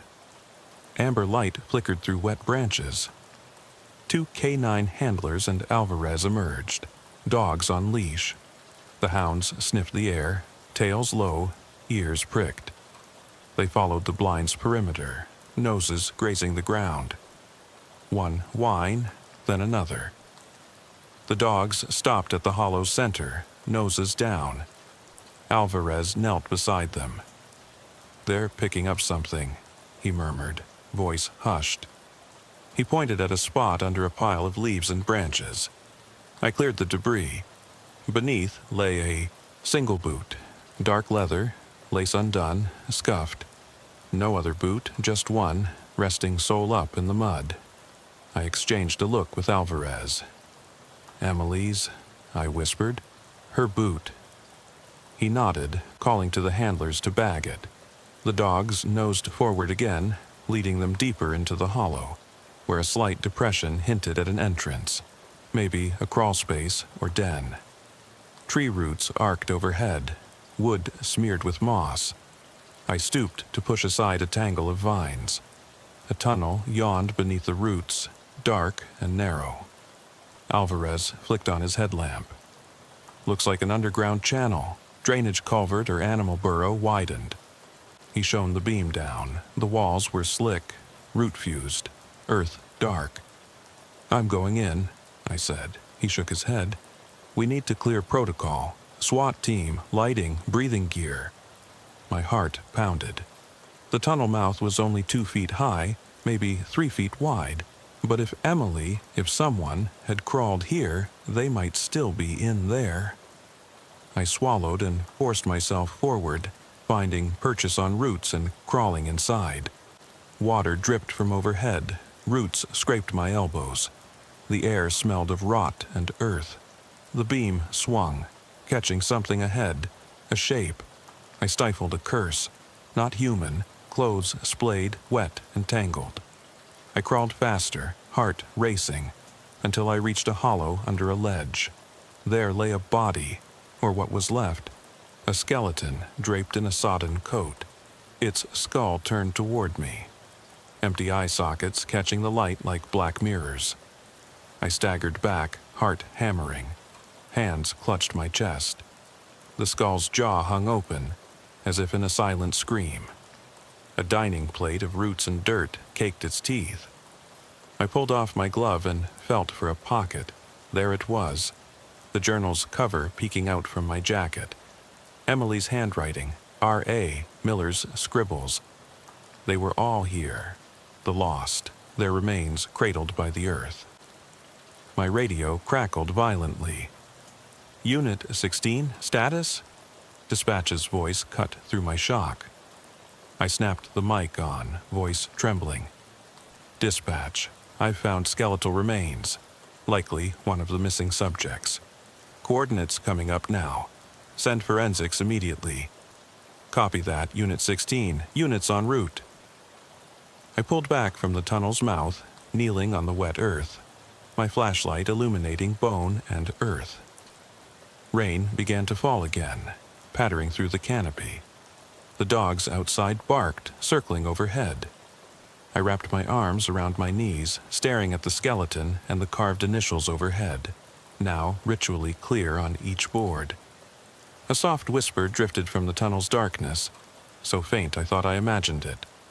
Thank you. My breath caught. I looked back inside. No movement, just empty earth and the remains of the lost. The air shifted, a presence at my back. I dared not turn. The tunnel seemed to exhale around me. I radioed forensics and backed out of the hollow, crawling until the open forest greeted me. Detective Alvarez knelt at the entrance, pulling me upright. He placed a hand on my shoulder, voice tight. You all right? I managed a nod, but my knees buckled. He steadied me. You did good. I stared at the tunnel, its mouth now blocked by tarps and yellow tape. The hollow stillness felt pregnant with voices. I thought of Emily's pale face, her finger pointing me here, guiding me to this moment. Lightning split the sky, illuminating the carvings one last time before thunder hushed the forest again. And I realized we weren't rescuing anyone. We were exhuming memories forced underground. And the woods would never stop whispering their thanks, or their warnings, to anyone who dared to listen. I woke in the holding cell at first light, head pounding, the taste of earth still on my tongue. My boots were caked with mud. My uniform carried the damp stench of the tunnel. The ceiling light buzzed overhead. I sat on the metal bench, journal in hand, and stared at the scrawled initials on the cracked wall. Time crawled by until my cell door rattled open. Detective Alvarez peered in. Ready? He asked, voice soft. I nodded, folding the journal closed. "Let's finish this." He led me through the sterile hallways to the forensic lab. Technicians bustled around tables strewn with X-rays and evidence bags. Under a glass dome, the skeletal remains lay arranged on a stainless steel tray, cleaned, catalogued, numbered. I swallowed and approached. Dr. Malik, the county forensic anthropologist, looked up. "You recovered this yesterday? Good work," she said, pale blue gloves tapping a finger on the skull. "Preliminary ID, Emily Reynolds, based on dental records in the boot." She paused, studying my face. "She's been here, maybe since early summer." My heart clenched. How could no one find her? She shook her head. The tunnel was hidden, collapsed. Even if searchers combed the creek, they'd never see this entrance, until now. I glanced at the journal on the tray beside her. Pages were splayed open, entries underlined in red marker. Names, dates, please. Help me before it's too late. Dr. Malik tapped the page. "You should keep this for the report." I nodded, folding the journal into my coat. Outside the lab window, the sky had cleared, sun breaking through clouds. Heat kicked the lab's AC into overdrive. I rubbed my arms but couldn't shake the chill. Follow-up calls buzzed in my pocket. Dispatch wanted updates. The captain wanted a full briefing by noon. Digital files needed uploading, statements needed dictating. But the forest's hush lingered in my mind. Each carving I'd photographed. Each name I'd read, people I'd never met, lives cut short. And Emily's face, mid-confession, leading me to this grave. Alvarez found me at the hallway's end. "We're on the evening news," he said. "Channel 5 wants a statement. County's declaring a search review." I nodded. "I'll handle it." He hesitated. "Jennings, you need time off. This," he gestured down the corridor, "this is bigger than one shift." I managed a small smile. "I'm not done yet." He placed a hand on my shoulder, firm. "Be careful." I left without another word. That afternoon, I drove back to the Pine Hollow station. I needed the bulletin board, the one with missing person flyers, the one where Emily's picture still hung, audaciously bright next to faded Polaroids of R.A. Miller and the others. Outside, the station's parking lot thrummed with cruisers and news vans. Inside, I approached the board. I found Emily's flyer. Smiling face, red letters, "Have you seen me?" Beneath it, a handwritten note. "End of trail." I removed the flyer and dropped it into an evidence shred bin. The paper curled at the edges, dissolving into confetti of leaf and dust. I reached into my coat and pulled out the journal, flipping to Emily's final entry. "Tonight, I'll go back. I need to know who's carving my story into wood. I'm tired, so tired, but I have to see it through." I snapped the book shut. Detective Alvarez found me there, eyes narrowed. "You shredded her flyer?" he asked. I handed him the journal. "Her story doesn't belong on a corkboard. It belongs in these pages and in the dirt where she vanished." He ran a hand through his hair. "I don't know if that's right, but..." He put the journal in his satchel. "We'll keep it safe." I stepped back. The board, once crowded with faces, now held empty pins. A silence filled the station. A tribute or an accusation. That night, I returned home just as the sun dipped below the horizon. I sat at my kitchen table, opened my recorder, and spoke. "I drove Emily Reynolds' remains home today. Not to a graveyard. No stone to mark her rest. But back into the pages where she wrote her pleas. And maybe that's where she wants to stay, among words, rather than lost in hollow wood." I saved the file and shut off the recorder. I glanced at the dark window. Beyond, the tree line stood silent. Somewhere in those trees, the tunnel waited. hollow as a promise. I wondered if I had done right by Emily, if burying her story in folders and lab reports would ever honor her existence. A breeze rattled the window pane. I stood, walked outside barefoot onto the dewy grass, and closed my eyes. For a moment, I felt Emily's presence. A soft nod, a whispered thanks, and then the hush returned, richer for the memory. No sirens, no radio crackle, just the heartbeat of the woods, reminding me that some confessions end not with resolution, but with an echo. And I realized, as long as I listen, her voice will never be gone. I can still hear the dead air click every time I lift the handset. I was 2 years from retirement, sitting in a patrol cruiser with a busted heater and a half-empty cup of black coffee that had gone cold hours ago. It was the kind of night that feels endless. No moon, no stars, just thick mist rolling off the valley floor, gathering in waves against the tree line. I remember thinking, as I watched that mist curl around the hood of my car, that it looked almost alive, like something someone had draped across an unseen shape. Dispatch came over the radio just after 2 a.m. Unit 12, we've got a 911 hang-up, no location provided, the voice said, clipped and tired. Sometimes I wonder if they catch any rest at all. I hit the mic. Copy that. I'll see if I can ping the call. I could practically taste the exhaustion in my mouth. My eyes burned. The road ahead was nothing but slick asphalt, flanked by gnarled oak and pines. A few seconds later, number registered to, get this, a Mary Caldwell. Deceased since '93. My chest tightened. The name meant nothing to me, but the date did. 22 years dead, and here I was, about to chase a phantom into the woods. I set the cruiser into gear, my boots cold against the floor mat. I flicked on my overhead lights, just the lenses, no siren, and rolled onto Forest Service Road 14. The gravel surface rattled against the tires, and I flipped on the spotlight, scanning for any sign of a stranded motorist or a busted cell phone tower. Instead, the beam cut through fog and found nothing but trunks and shadows.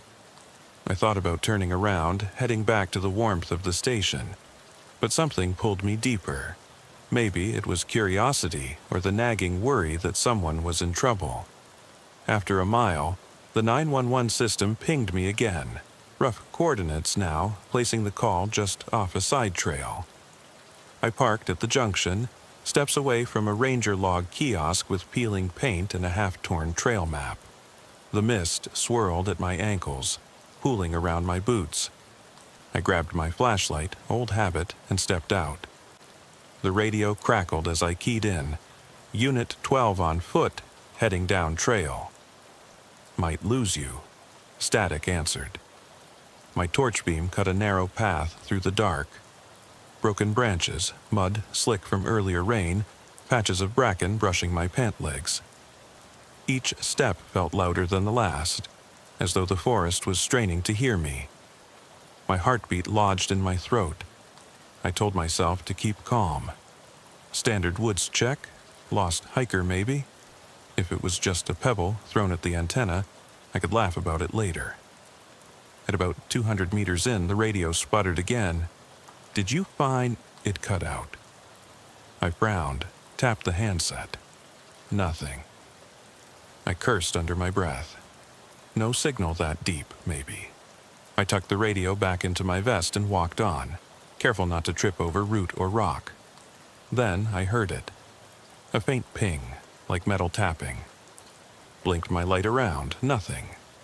I remembered the sound later as more curious than frightening, but at the time it made me pause.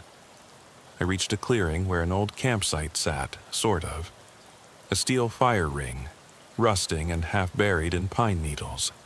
A single camping lantern lying on its side, glass cracked, still warm to the touch. No tent, no cooler, no sleeping bag. Just the lantern, and scattered about what looked like pages torn from a notebook.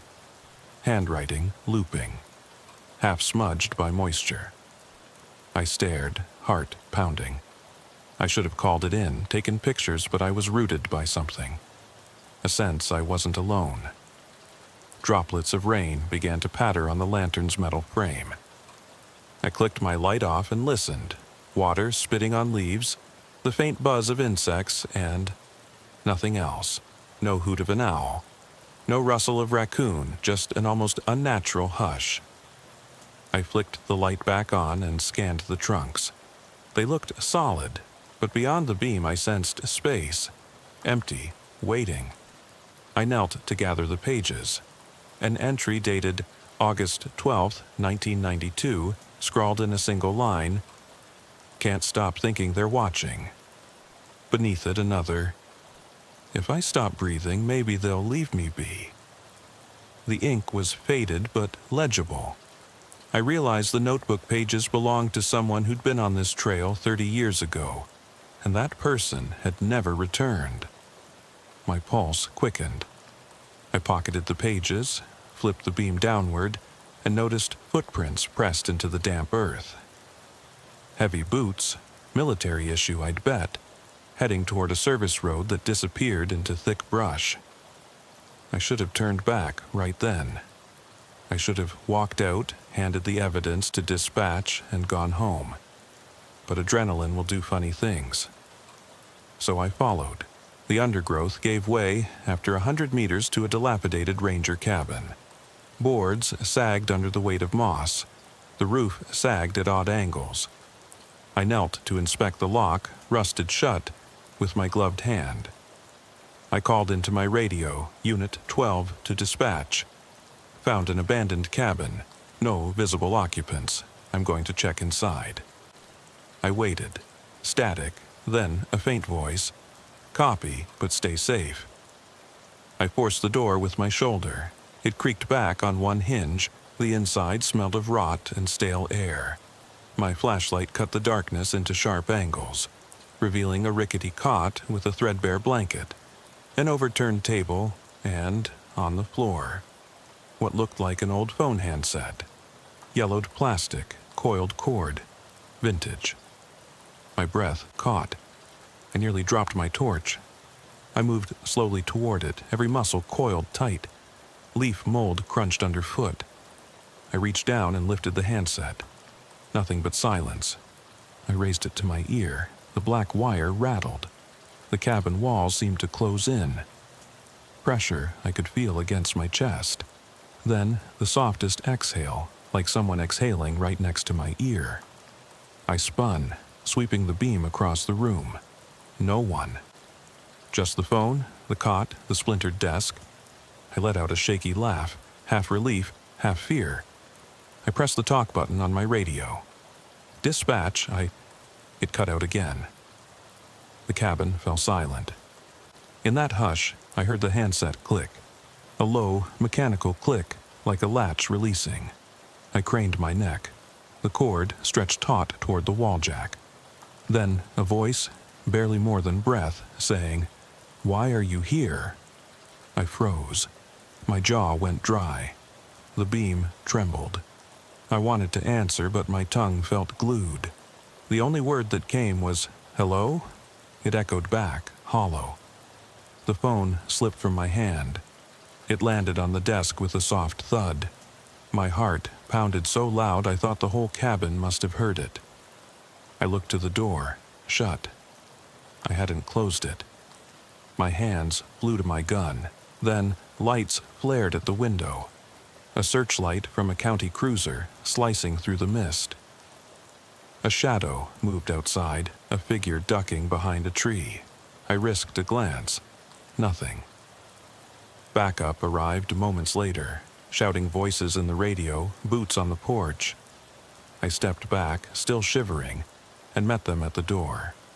They found me staring at the desk, scratching out that single question. "Why are you here?" They logged an unfounded cabin check. The call was marked misdial.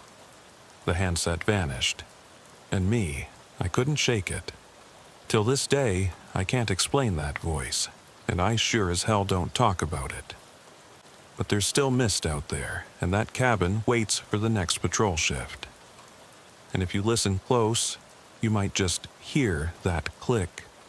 I still remember the exact moment I realized I'd stepped off the path for good. My boots had been crunching over damp needles and broken twigs for nearly half a mile, the beam of my flashlight swinging low to catch any stray movement in the underbrush. Rain had started again, gentle tap-tap-tapping on the brim of my hat. My breath came in short, conscious bursts, air so cold it stung my lungs. It was just past 2 a.m., and the fog lay thick between the trunks of pines that loomed overhead like silent sentinels. I'd pulled over on Forest Service Road 14 when the dispatch call came. Unit 12, 911, hang up. Caller disconnected immediately. No coordinates, no voice, just dead air. I'd been a patrolman for nearly 20 years and thought I'd seen every kind of prank or misdial possible. Drunken camper, misconfigured GPS, a kid with a straight-to-voicemail cell. But when dispatch added that the number belonged to a Mary Caldwell, who died in these very woods back in 1993, something in my gut twisted. I drove down that gravel road at a crawl, blue lights off, no siren. The legalities of traffic enforcement didn't matter here. Someone was out there, and if they dialed 911, they needed help, even if they were a ghost.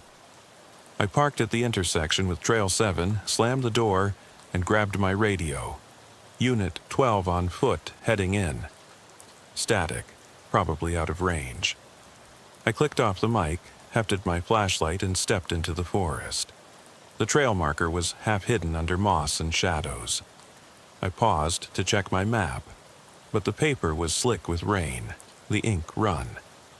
I shoved it into my jacket and plunged ahead. Trees pressed close, branches reaching like fingers. My torch illuminated wet bark, knotted roots, and puddles reflecting a fractured sky. After a few minutes, the trail opened onto a small clearing, where someone had clearly tried to camp. A rusted fire ring lay at its center, filled with cold ash. A battered camping stove sat off to one side, lid propped open to reveal a dented fuel canister. No tent, no logs arranged for sitting. Just that stove and, oddly, a single battered pair of hiking boots right beside the ring, facing the trees, as if someone had been staring into the darkness when they vanished. I bent down to examine the boots. They were small, women's size, mottled brown leather with thick soles, laced tight. The surface shimmered with moisture. Despite the peeling bark and pine needles, they were spotless, as if someone had polished them moments ago. My fingers brushed a name etched into the heel, M-A-R-Y. I swallowed and straightened, torch beam swinging wildly. I should have backed out, called for backup, radioed my location. But the haze around those boots felt like a lure. I stepped forward. Then I heard it. Soft at first, like distant wind chimes. Then clear, an answered click from some time-worn handset. My head snapped to the far edge of the clearing. There, half hidden by bracken and a fallen log, sat a wooden crate. On it rested a phone handset, yellowed with age, cord trailing into a gnarled tree root. No cradle, just the receiver. I blinked. No power cable, no connection except that frayed, fading cord. I should have left it alone. But I reached out, heart pounding. My fingers closed around the cold plastic. At my touch, the receiver vibrated. I lifted it to my ear. Dial tone, pure, static hum. I nearly dropped it. I could hear my own pulse in my ears. I pressed the talk button on my radio. Nothing. Then, as the wind picked up, branches scraping overhead, I heard breathing, slow, deliberate, inches from my ear. I spun, swinging the light.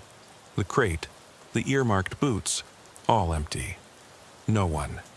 just my own ragged reflection in a droplet of water clinging to a leaf. I forced myself to speak into the handset. "This is State Police. Who is this? Where are you?" Silence answered.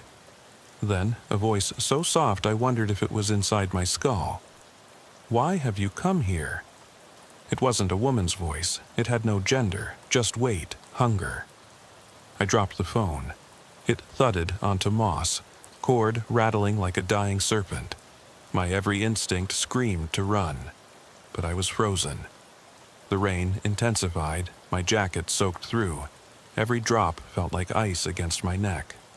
I exhaled, shoved myself forward to the crate, pressed the talk button again. "I'm here to help. If you need assistance..." A crack, like a tree snapping in half, echoed behind me.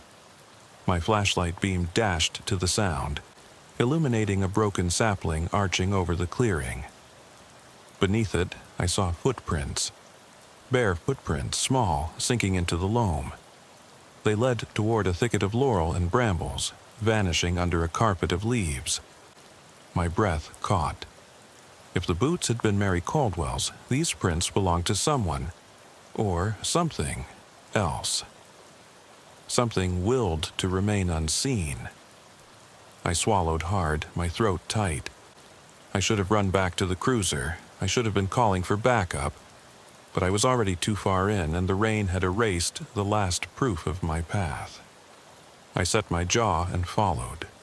The undergrowth clawed at my legs, but I forced each step until I emerged onto a faint track. Stones embedded in mud, half hidden by fallen leaves. This was old, a logging trail, long since abandoned. I clicked on the spotlight from my cruiser's roof, swinging it left and right, but caught nothing but fog. I squinted and saw glimpses of shapes where no shapes should be. A hollow log that looked carved by human hands. A mound of earth too deliberately piled. Suddenly, my radio crackled to life.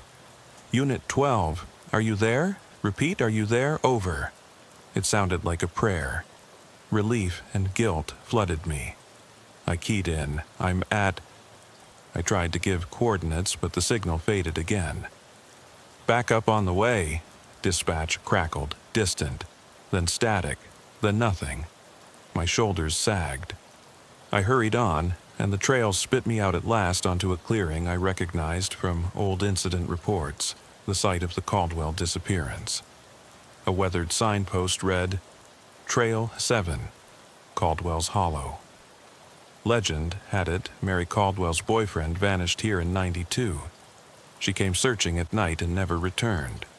Locals whispered of her ghost, but I never, until this moment, believed a word of it. I scanned the ground and found a single, half-buried photograph. A smiling woman in a flannel shirt, standing beside a man in a ranger uniform. Water blurred the edges, but her face was clear, Mary. She was alive in that moment, oblivious. I picked it up gingerly, as if afraid it would burn me. A low hum filled the air, not mechanical. A song? Number A chorus of voices, low and muttering. So faint I wondered if I'd imagined it. Then the photo ripped in two, tearing lengthwise between their faces. I heard laughter, dry, triumphant, echoing from the trees. The flashlight soared to catch movement, a shape slipping behind a copse of firs. I fired a flare from my belt, bright red light blossoming overhead, sparks raining. For a heartbeat, the woods glowed. Then the flare hit the tree line, and the figure was gone. I stood alone, the flare guttering out. Photo halves damp in my palms. My legs felt like jelly. I backed toward where I thought the logging trail led out, but the forest had shifted. What had been open was now dense. No footprint in sight, no crate, no phone, no boots, just trees that bent the light, and the hush that followed flare's end. My heart thundered. I fumbled my radio one last time. "Dispatch, A scream tore through the mist behind me. I spun. torch beam slicing the gloom, and saw her. Mary Caldwell's boots, planted firmly in front of me, empty husks as if she'd stepped out. The boots were wet, blackened, caked mud. No person inside, only darkness. The scream shrieked again, but this time inside my head. I ran. I burst from the trees onto the gravel road, rain lashing my face. My cruiser's blue lights drifted without power, but I slammed the door, locked it, and ripped off my jacket, leaving the soaked shirt in the photo corners behind. I sat there, breathing hard, radio dead, until backup screeched in. They found me wide-eyed, shirtless, clutching those 2 photograph halves. In the station report, I said I'd found nothing. A misdialed call, misplaced photograph, runaway hiker. They marked it unfounded. The photograph and boots were never logged. The crate never existed on any map. And Mary Caldwell. Officially, she's still missing. 1993. But I know the woods keep their own records.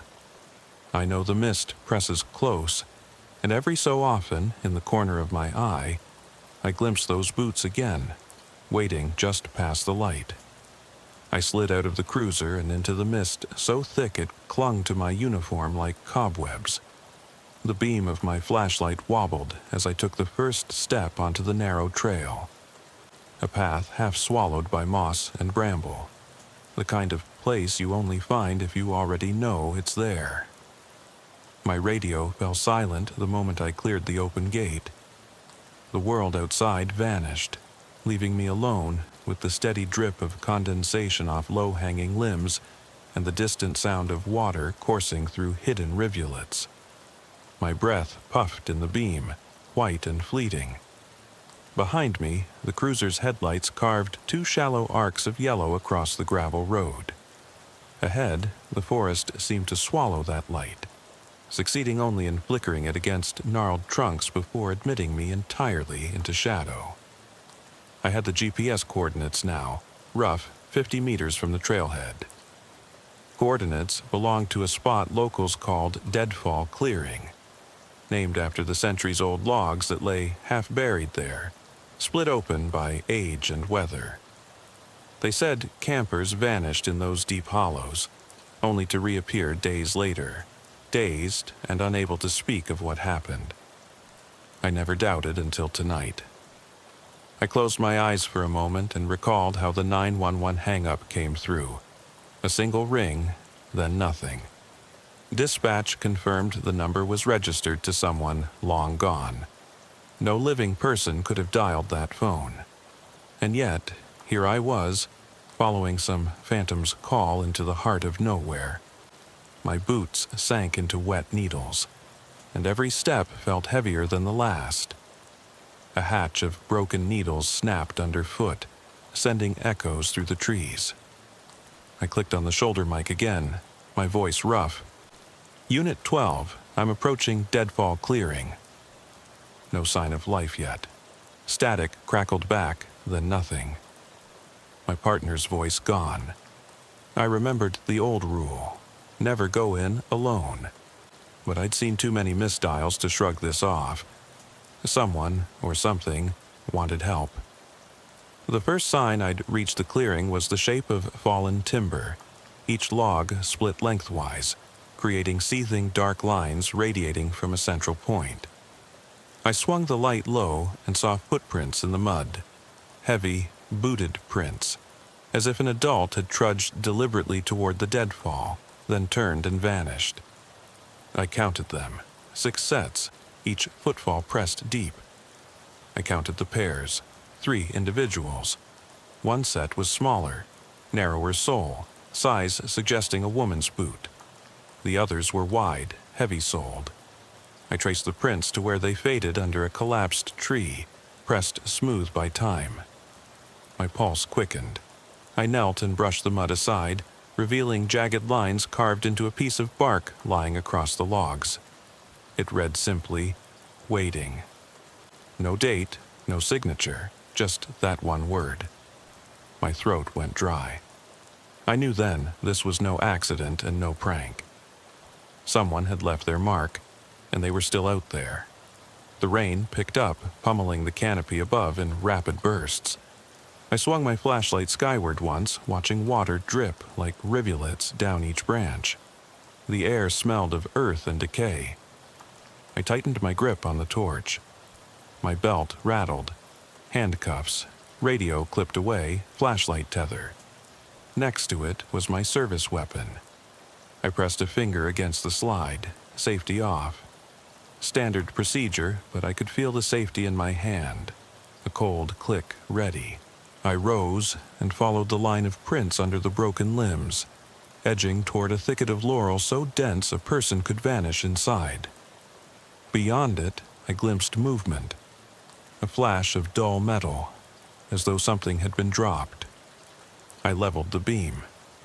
There, half buried in leaves, sat a dusty phone handset with the cord neatly coiled around it. The same model I'd seen in old photos. Rotary dial, beige plastic yellowed by age. No cradle, no phone box. Just the receiver. My heart thumped like a hammer.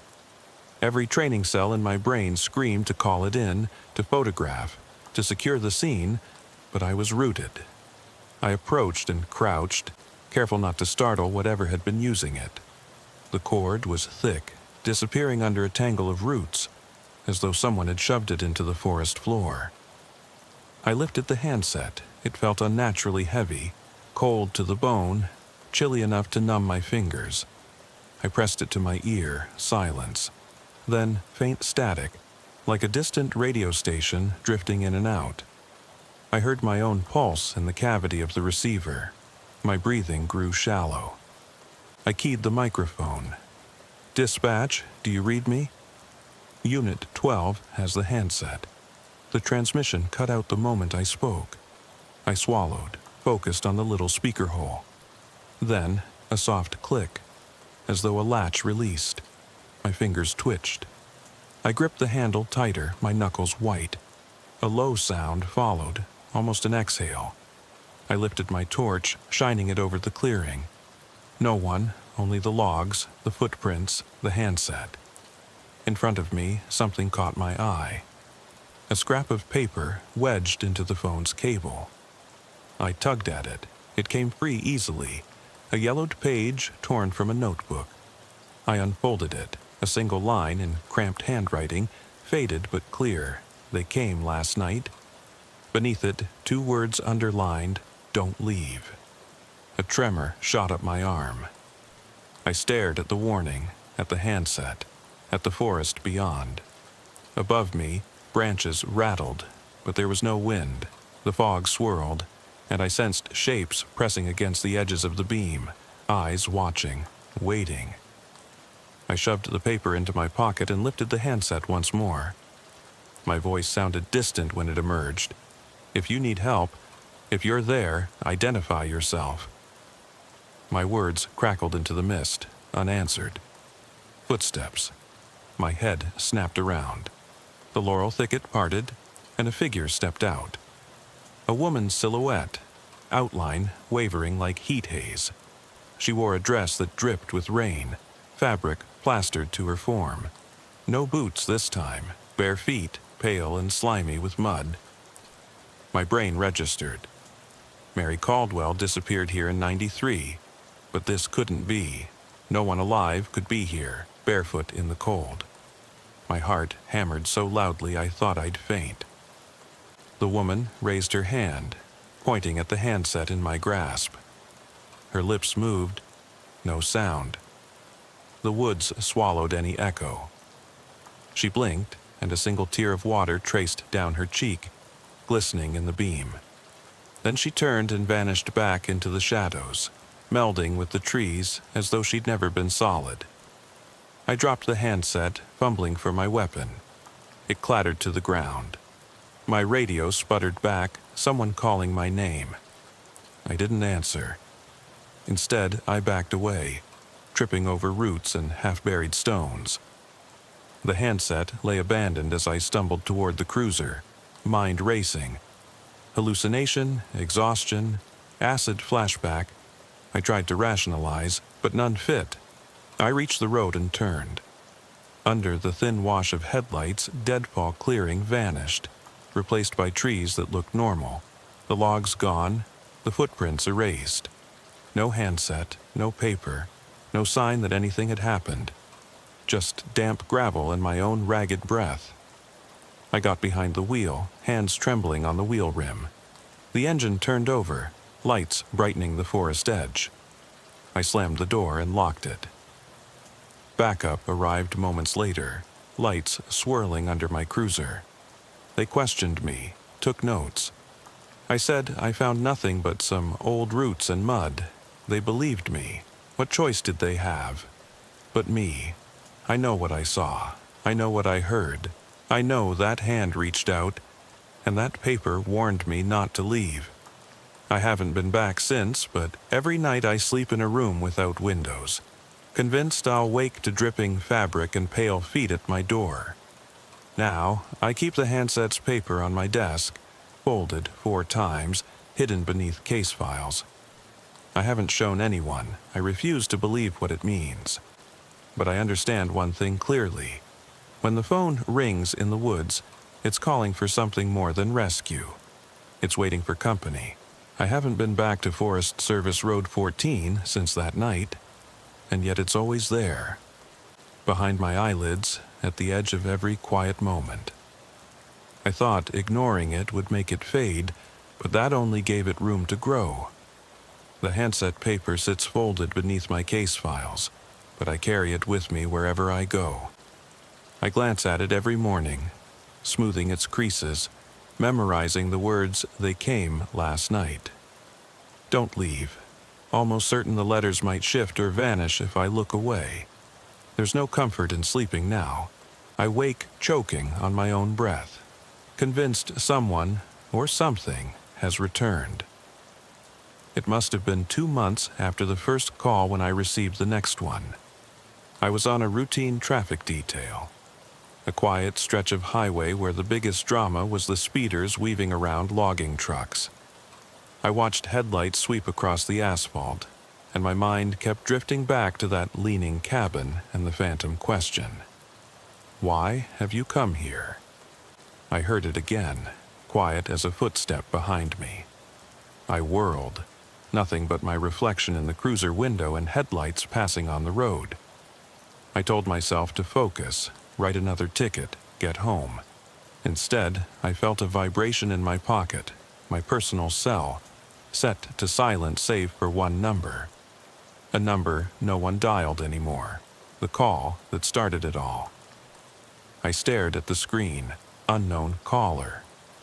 I should have let it go to voicemail. I should have kept my distance from the things that aren't meant for the living. But I pressed answer. The line clicked open. Static rushed in before resolving into a voice, thin, distant. Are you watching? The words cut through me. My heart seized. I wanted to hang up. I wanted to pretend my phone had glitch. I wanted to scream. Instead, I whispered, "Who is this?" My voice sounded small. The voice came again, closer, urgent. "You listened once. Now listen again." Then silence. Just enough time for the phone to go dead. The screen went black. I sat there, chest heaving. Headlights of a passing sedan illuminating me in harsh floods. My hands shook so hard I nearly dropped the phone. The cruiser's lights flashed behind me, blue and red. A sheriff's deputy was pulling me over. "Evening, officer," he said, voice calm. "You all right? You look just..." "Coffee," I rasped. I slid the phone under the console, far from sight. Got stuck in thought. He nodded. I gave him a nod back. He moved on. I watched him fade into the night before I started the engine and drove home. All the way, I felt like I was carrying someone else's eyes in the back seat, watching me stare at the road, too afraid to blink. That night, I forced sleep, but sleep became a battleground. Every time I closed my eyes, I was back in deadfall clearing, fog curling at my ankles, the handset gleaming on the logs. That same whisper, "Are you watching?" always just behind my ear. I'd jolt awake, sweat-soaked, and see the paper folded beneath my pillow, the edges crisp. When the dawn finally came, I considered tearing it up, but I couldn't. Couldn't let go of what I might lose if I did. So I did the only thing I could. I prepared. I dug out my old gear, radio, extra batteries, flashlight, notebook, stowed them in a worn kit bag. I printed maps of Forest Service Road 14 and Trail 7, highlighted the cabin site, plotted escape routes. I told my sergeant I was doing a training recce, just checking abandoned structures for trespassers, nothing more. He grunted and waved me off. He knew my methods. I loaded the cruiser with a change of clothes, first aid kit, flares, bottled water, and the one thing that felt most like my lifeline. The handset paper, tucked inside a clear plastic pouch. The next night I set out alone. I parked beside the trailhead at 1:53 a.m. My breath came in ragged clouds. I clicked my radio, Unit 12 to dispatch. Doing a safety check on cabin site. Won't need backup unless I call in. Static returned. I exhaled and turned off the lights. My boots crunched on gravel as I locked the doors and hoisted my bag. The suspended mist felt warm against my skin, unnatural, like the breath of something alive. I swallowed hard and stepped into the woods. The trail was exactly as I remembered. Root lattice underfoot, faint markers on trees. The breeze rustled branches, carrying a scent of wet pine and something more, like old paper, decaying wood. The farther I went, the stronger the haze became, swirling around my legs, reaching for my knees. I tested the silence. Wind sighed over moss. Water burbled somewhere downstream, and then the softest footstep behind me. I whipped around, nothing but darkness. My flashlight flickered. I tapped it twice and it steadied, casting a narrow cone of yellow light. I pressed on. I reached the clearing at 2:17 a.m., precisely 24 minutes from trailhead. I counted it off in my head. Every detail returned: the rusted fire ring, the stove sitting just so, the half-polished boots. I even spat into my gloved hand and wiped the ashes from the ring. They were cold, brittle. I clicked on the ground. No new footprints. No indication someone had been here recently, except a faint glow, half sunken into the mud next to the stove. I knelt and brushed away leaves to reveal a battered smartphone with the screen cracked. I flicked it on. Dead. The glow was from phosphorescent mold spreading over its edges, green and eerie. My heart pounded. I reached for the handset paper in my pocket. It bulged against my thigh. I unzipped the pouch and left it there, couldn't risk losing it. I stood, flashlight sweeping to the far tree line. A shape moved, pale against bark, the corner of a crate, nailed shut, half buried beneath conifer debris. The same crate, I realized. It had my reflection etched in its wet wood. I stepped closer, pressing my palm to it. The bark sucked at my glove, damp and spongy. I pressed my ear to the wood. Silence. Until a click, and then a low thrum inside the crate, like something breathing, something impatient. I whipped out my sidearm and pried open the crate's lid with the barrel. Inside lay a field recorder, the mic cap off, the tape reel empty but still moving, turning on its own. A faint hiss crackled through the speaker. I reached for my radio. My thumb found the PTT switch, but my voice failed me. The hiss grew louder, and I heard a second voice layered beneath it, whispering. Words too low to follow, but the cadence was urgent, pleading. Then the recorder clicked off. Silence so loud it rang in my ears. I turned away, chest heaving. My flashlight flickered. I pounded it till it steadied. On the ground was a single index card, yellowed, scribbled in the same cramped handwriting. We followed you, always watching. I recognized the hand, my own. I felt bile rise. I remembered writing that months ago, after the first call, pressed to my desk in the station. I'd thrown it away, I thought. But here it was, returned to me in this forsaken clearing. Cold rain began again, tapping on leaves overhead, soaking through my jacket. I gripped the knife edge of the crate lid, fighting the urge to tear the card to scraps.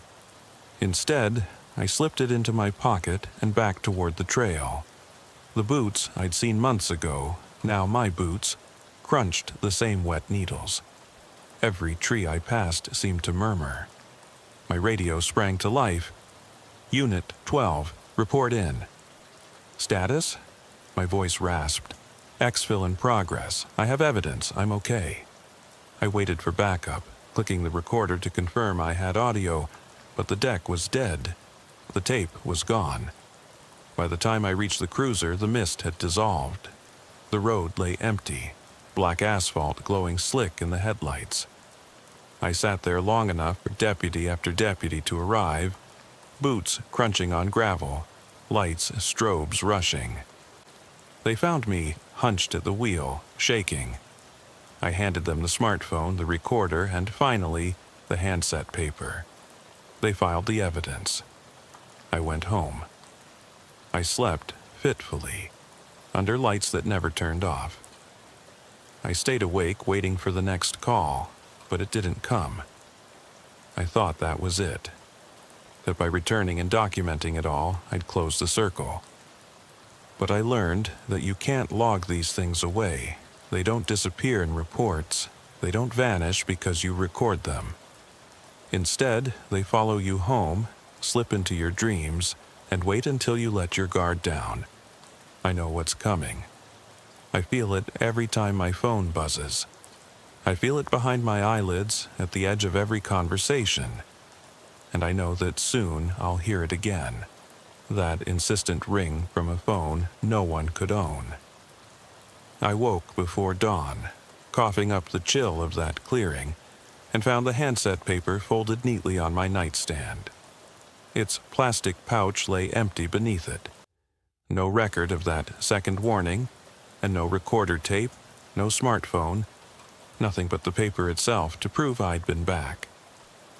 My head throbbed, and my chest felt tight, as though I'd been sprinting through mud in my sleep. The station log showed only routine calls, speeding tickets, a stranded motorist with a dead battery, a barking dog complaint. No mention of deadfall clearing or the crate or the recorder, or of me stumbling back to vacuum stamp evidence into the intangible.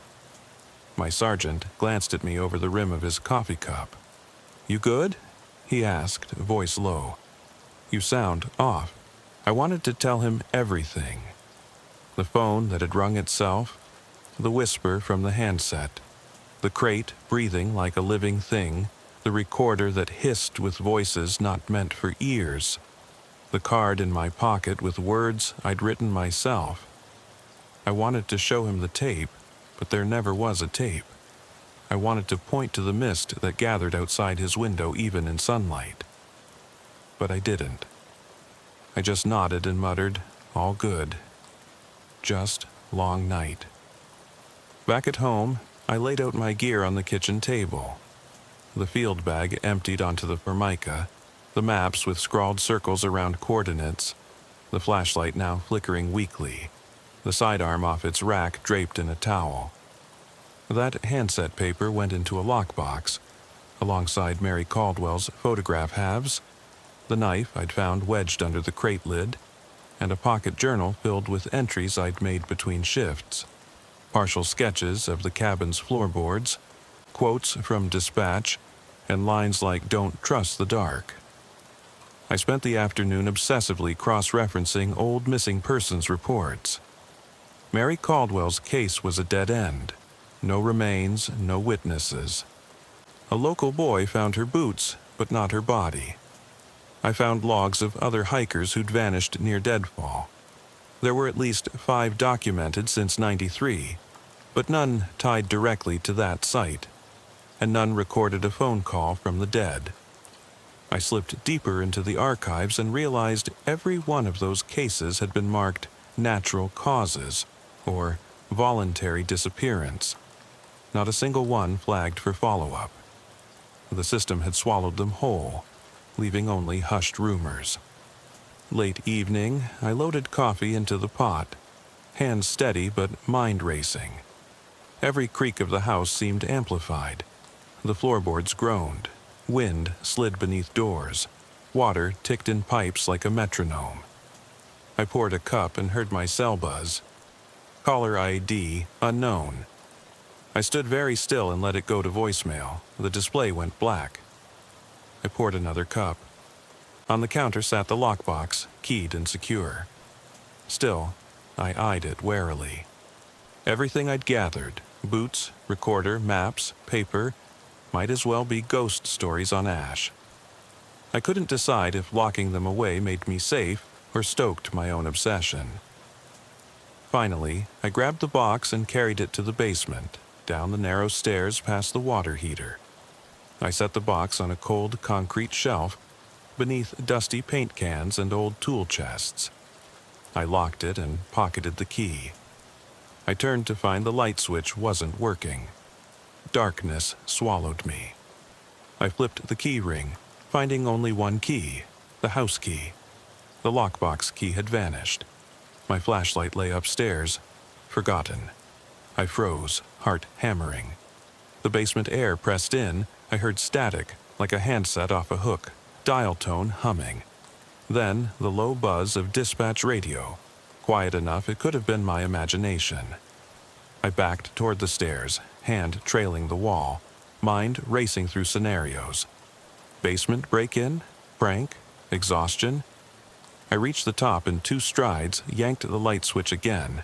It clicked on, bathing me in yellow glow. I exhaled. The box was gone. Only a hollow spot on the shelf. My jaw clenched. I rushed back upstairs. The HVAC whirred steadily. The kettle hissed quietly in the kitchen. No footprints. No evidence of forced entry.